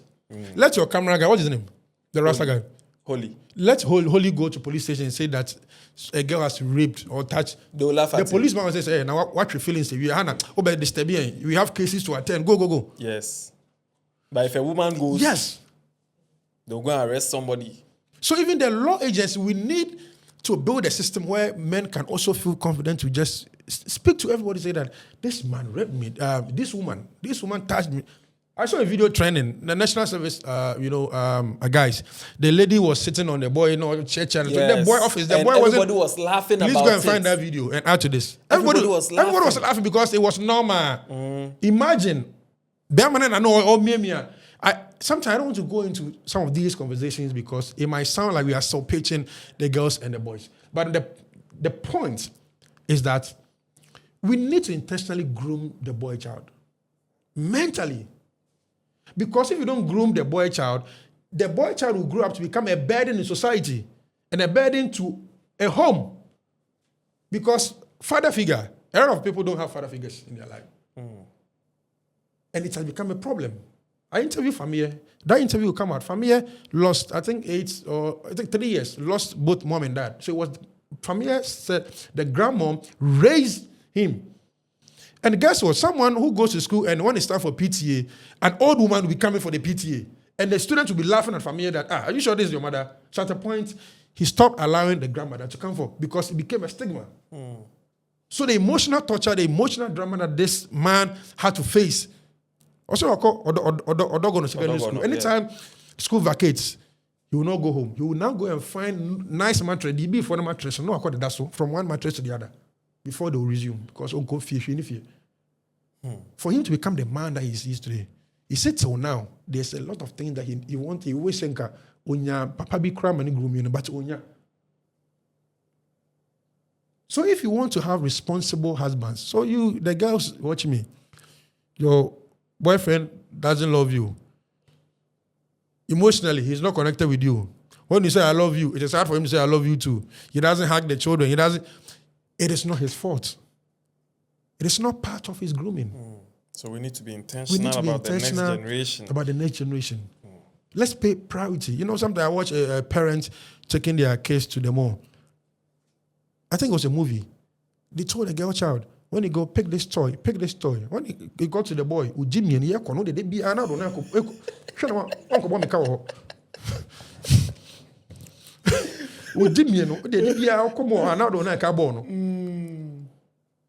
So, I mean, I just thank God that God has now given me a boy.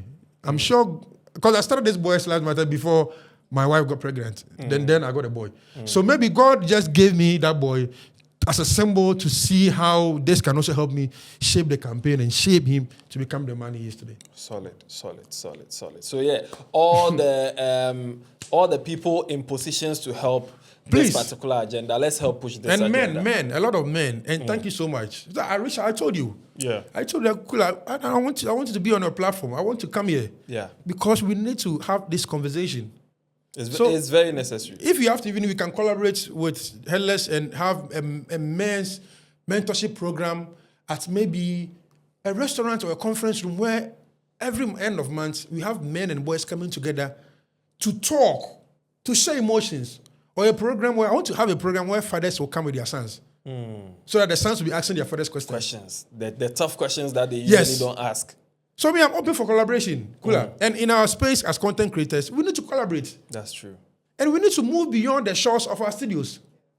We'll work on something. Please, let's work on something. We'll work on something. Because me and you, we can create magic.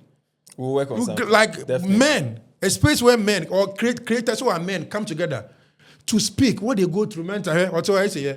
What do you mean, shoot over I swear to God. Come and confess. Come. You get issues, please. I say we talk the thing, no. I just say he do this. I say, I don't watch him. You for switch, you for switch the thing. Focus. You see, go out there and ask men or boys what is one thing that it has stayed with you that you can't share with anybody. A lot of boys were sexually molested. Pella, the Nigerian streamer, I posted it. He said when he was 12 years, the woman was molesting him. So he said, justice for Pella. And people were laughing. But this is a serious thing. And we don't take these things seriously in guys. Yes.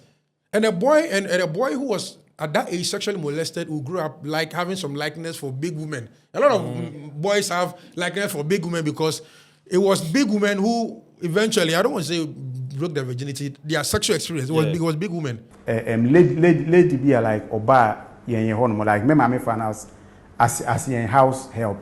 And no ye penny. Him says that time no say men kaya ebia na memewo ebia be 12 13 no ebia no na ebia ebi a be 28-30 hono baby but my say ebi a me call ejuma no like ono ne be hwen free school ba obe hwen eduane ne bibia no we na like okose dem na wa frel na ode wa ba bi si ne so na one no ada what you say That's child abuse. yes. So when they see little girls, they don't fancy little girls. Like they are their age. Their age mates, yeah. You get me?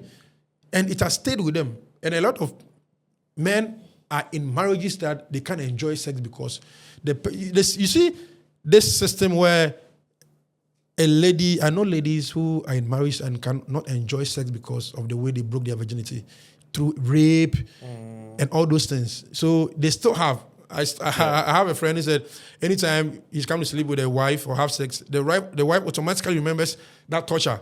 So it's a problem till now. Right. And the same thing applies to men. A lot of men were sexually molested that till now they don't even know how to have sex or to cuddle. My wife is somebody who is drawn towards the romance, touching, and me I'm not like that. I had to intentionally learn how to do that. Cuddling and how to learn. Because growing up, who is even going to teach you how to care about those things? You're watching a movie, they are coming to kiss. No, hey, Kataweni. We don't even have sexual conversation. At a point, we have to learn to have sexual talks with our boys. One funny story. We were in, I think, I was in SS3 or SS2. And that was the first time. Initially, my mom had told me that if you talk to girls, you get A's. When you finish our shame. So because of that, like when she said it, I even asked her that, hey, they have gotten A's already because my classmate, the person I'm sitting next to is a girl. But then we never had that sex talk until I was in SS2 or something, and my mom just came home one day. She looked at, we were in the hall. It's a chamber in hall. We sleep in the hall. She just looked at the hall. She was like, this place there, so if people, where do you take your girls? Because I've never seen you bringing any girl home. So, and that was like the first. Trying to break the chain. Asking those kind of questions. All of us just left the room. Because we were not comfortable. Yeah, we just, we just got up and we left her there. Because we are not used to that. And the same way my father also, uni, second year, first time telling me I love you. You get it? But imagine growing up from childhood. You were saying, I love you, I love you, I love you. Normal. Yes. I love you. Come and give me a hug. And all those things. How was your day? What happened in school? Tell me about it. What did this person do? So what did you say to them? And stuff like that. And you get an adult who is so free with their parents that now they can just come and tell their parents something. Yes. Mommy, do you know what this person told me? This person said this. There are so many people who can't even share their first sexual experience with their parents. Exactly. Someone will come and touch you inappropriately and you can't share with your parents because you feel like your parents will even beat you. Yes. For something and like that. And many of them, they are beating them. Once they come home and tell them, Mommy, this is how they will beat you. So you see what you experience. If you don't take time, it's going to be generational. Maybe it will take the intervention of you being intentional about changing the narrative of your next generation, your offspring, those who will come after you. Yeah. If not, that it will take maybe your wife helping you because maybe your wife is coming from that background. Or else, if you give birth, that's what you're going to do. Same thing. Yeah. You wouldn't see the need of telling your son or your daughter I love you because your parent didn't do that.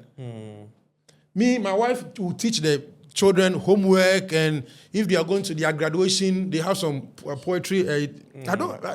I never had my mom say, okay, today you are doing, I was doing literally by myself or my friends, go out there. So now, they come with me, Daddy, I drew this, I did this.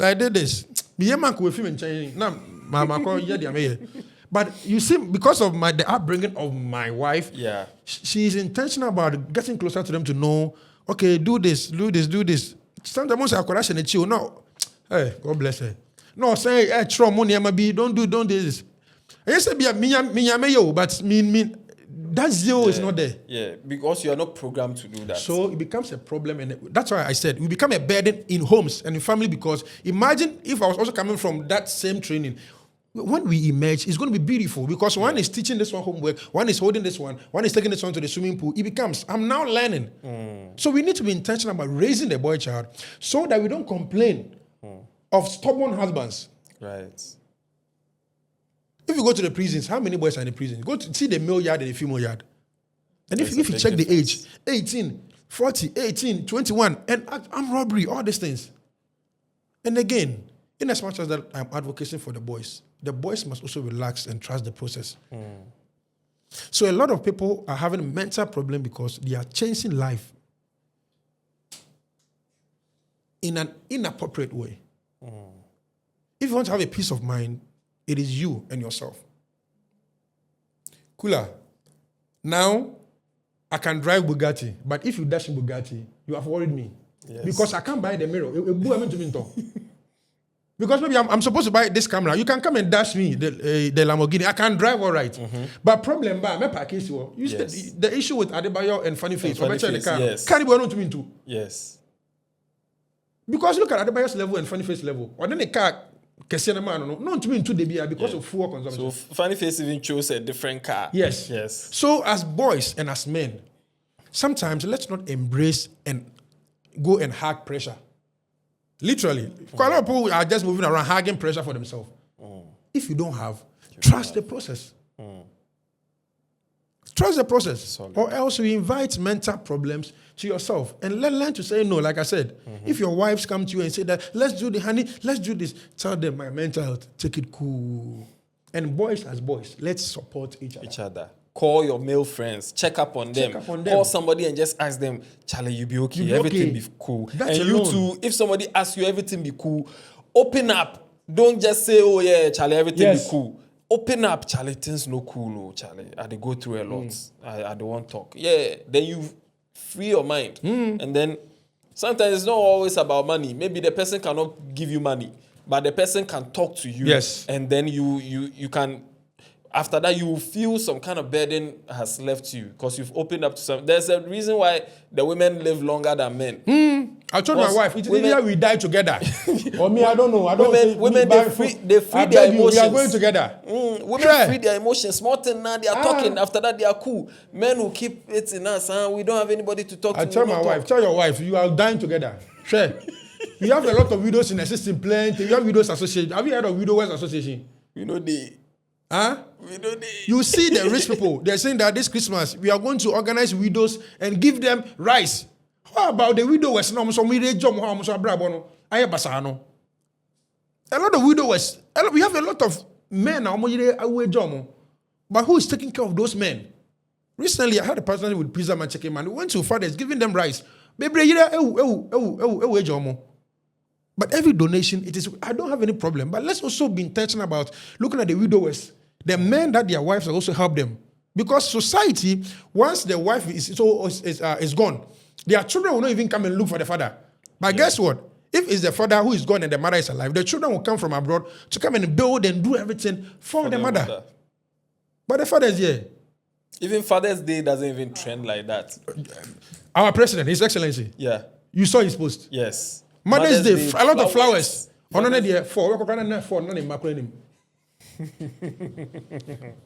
get the thing? Yes. So that was a funny post. Yes, that was a funny post by the president. However, it carried a message. Yeah. That as a society, we need to pay attention. Look at this video. Look. Sitting in the sky. Hey, man, you all right? You all right? He was crying. This guy was crying, literally crying. He was crying, but as soon as someone... Are you all right?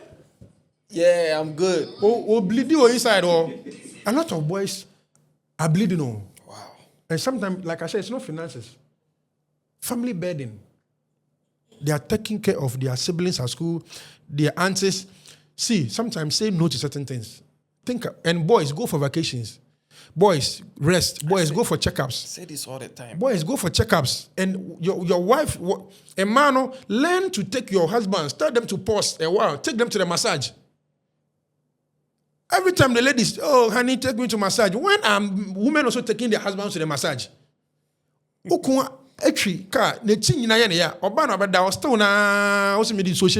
Massage, you're saying. Huh? But I could have been friend saying, don't you know? Abonike. Abonike. Phone calling come massage. I got to Abonike 20 cities. Phone come massage. Na yenju kunu kakra. Yes, let him feel good. Well, when is your husband's birthday? Take him out. Let him go and enjoy. You see, and the boys who have fathers, who have their fathers alive, let's learn to appreciate our fathers before they go. Yes. Or else our children will do the same thing to us. Yes. There are a lot of boys who, the way you treat your father or whatever, like yes. you know your mom and dad are there, but you're always calling your mom. Your mom, you don't call your dad. Yes. Just know that you grow and get to that point. Children, and now the children will be calling their mother, and then you go, hey, Charlie, then your guilty conscience will judge you. Oh, I never used to call my dad though. Now the children are also not calling me. So let's be intentional about bringing our children closer to us, whether the male figures or even the female figures. Because there are some people who don't even give birth to boys, only girls. However, the way they train the girls are always closer to their fathers. Yeah. So I beg of the girls, the women thinking that, oh, daddy, they so be no the Japanese. So please, our mental health is very important. Yeah. Our mental health. And let's the media, let's also advocate and tell men to take it easy. Kula, this conversation is crazy. I love it. The pressure on men, it's crazy. CEOs, drivers, carpenters, because of family burden. Take it easy, one step. Thank you very much, Kobby Kyei.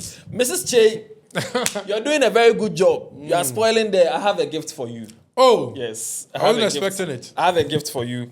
And this gift, there are some that you will use, there are some you will not use. It is good that you are showing this on camera. If you condoms, eh?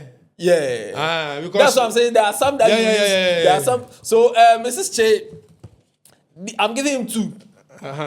But I could be a shame 3. It's a sotia. You know. But if you see it in his pocket, just know that I gave it to him. I went for a program like that, they gave you, and you find out it was in my car. You call on to Tuegu. And I'm saying, I did activation, you never know to Tuegu.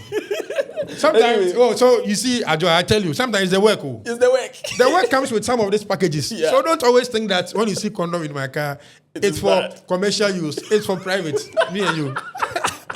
So yes, I have condoms for you from Kiss, and also Kiss strawberry scented. Which one is that? This one is the lubricant. What was that? Yeah, it reduces friction when you are doing the. So it's not for boys. It's not for the boys. It's for you to use on the girls. So I have to apply it myself too. Yeah. Okay. Don't worry. Tutorials or and they say no to saliva.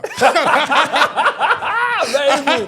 Very good. Yeah. And also there's a cup here, a Kiss cup, and then some T-shirts there. This is from Kiss to you. Thank you so much. Thank you. We came at the right time when I don't want to impregnate my wife again.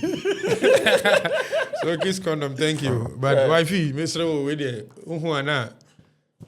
You know where it's coming from. It's not for commercial purpose.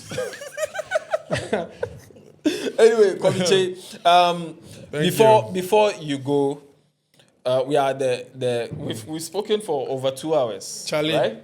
It's over 2 hours. It's crazy. Also, That's your camera. There's a young boy watching you right now. Briefly, just give that young boy one random life advice. Just one advice, random. Hey. Put me on the spot though.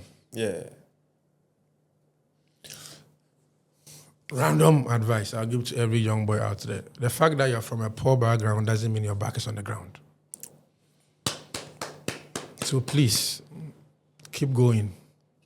Polish till you shine. Don't let your environment to limit you. Don't let your environment to limit you. The greatness is in you, even though the environment is important. Sometimes your environment can change your situation. But guess what? Which people build the environment is the same human beings who build the ecosystem. So it means that you are part of the ecosystem, you are part of the environment. So if you want the environment to favor you, you must make sure that you also change your lifestyle, the way you behave, the way you think. You are eating good to look good. Your heart, your liver, you're protecting your liver and everything. Going to the gym. But one of the things that as young men or young boys we fail to do is to take care of our mental health. You can eat all the good food and take your fruits and all this healthy food. But your mental health means that what your mindset also consumes determines your journey and where you want to go. Because when you wake up in the morning, it's the mind who will tell you to go and brush your teeth. The same mind can tell you to go and steal. So choose one. Are you going for the positive one? That consistency of telling your mind that I want to achieve greatness. Keep thinking about it. That's how the mind works. Once you keep the focus and thinking about it that you want to achieve this. Me thinking about the fact that I was a SAC fan. I'm going to meet SAC one day. Eventually, I had the opportunity to interview SAC. Eventually, now, whatever thing that I dreamt of is happening to me. So the mindset is very important. What you consume, the content you consume on the internet, the kind of conversations you embark with your friends on the internet is very important. All these things are accumulating to become an embodiment of what your mindset will give to society. God bless you. Stay blessed. Say no to certain things. Don't put pressure on yourself. Love yourself, and love yourself. God bless you. Nice one. Thank you very much. If you had one question for me. One question? Yeah, for me. When was the last time you cried, and why did you cry? Hey! The last time I cried. Hey. Oh, man, Aye. The last time I cried, and why I cried. Do you know the last time I cried? I'm asking you, you're asking your wife. I'm trying to remember the last time I cried. It could be in your closet moment where she wasn't even around. I'm even thinking of it. The last time I cried. Okay. Yeah, I think that's the last time I cried. So the last time I cried, we're having issues. We're having issues, and I couldn't voice out my side of the story. In fact, we were in the presence of my parents. This was even way before we got married.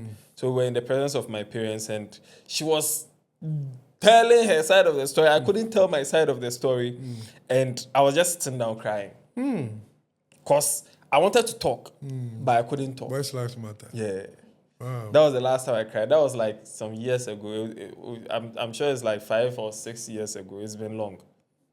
I want you to also look in your camera and tell everybody out there why it's not wrong for a man to cry. Oh, it's never wrong for a man to cry. As a man, you need to put your emotions out there. We come from a generation where we've been told, we've heard so many times, men don't cry. Why are you behaving like a woman just because you even want a comfortable life for yourself? You go to an event and you see women holding fan, blowing fan on their face and enjoying fan. As a man, you can't even hold fan. Umbrella cry, but they are telling men that holding an umbrella means you are feminine. So rain should beat you. There are a lot of things that we need to unlearn.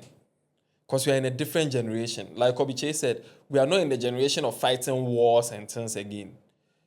Most of the battles you face in your life are probably some things that if you tell somebody from 18-something or 1902, the person will laugh at you that this is not a problem because they are facing bigger problems. So let out your emotions. Speak up when there's something going on.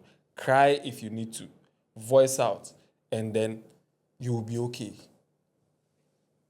Thank you so much for coming. All right, Kobby Kyei, thank you so much for being on Talk to Kula. This has been a very lovely conversation, and I'm very sure you that you're watching right now, you also love this. Share this to other men, and boys' lives matter. If you're watching this and you have any connections to the Ministry of Gender, and make sure you link Kobby Kyei. Reach out to Kobby Kyei. How do we reach out to you? Yes, so I want to go to schools. So the case on vacation, if you are a headmaster, school owner, and you want me to come to your schools, just like you invite, NGOs or women to come and speak to the women. I'm ready to even come with Kula and other creators and other men to come to the schools to speak to the boys. So we want to invite me, and churches. I want to go and speak to the mothers as well. So churches, if you are watching me, just reach out to me and let me come to your church. Just give me like 30 minutes of your church service. Let me come and speak to all the mothers there. And also to schools, secondary schools, when you're at universities, when you're having your SRs, you have women's commission in the universities, but we don't have men's commission. Hello. So please invite me. I'm not saying go and create men's commission. However, let's have men's program as part of the El Saucy, programs, and I'll come. Just send me an email on kobby.kyei@boyslivesmatter.com. Nice. kobby.kyei@boyslivesmatter.com, or call me on 0240213333. 02402133. Call me. It should be about Boys Lives Matter and how you can help me to impact generations to come. And everybody on the timeline, on social media, TikTok, who retweets my posts. I'm not somebody who is so much into numbers and all that, because I always allow the work to move. So a lot of people also want to mistaken success based on likes. People see your good work. So if you're a young creator out there, my advice is that it's good to get the likes and the views. However, keep creating, because people see.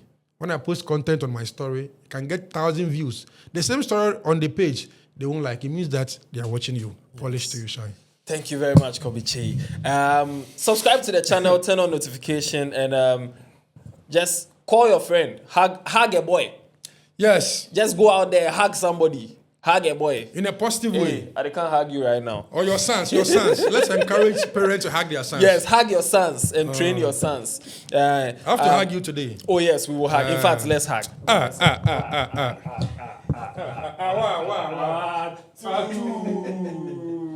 You see the football players, you see the way they hug. They hug and even they kiss. Yeah, they try. Anyway, Kobby Kyei, thank you for coming.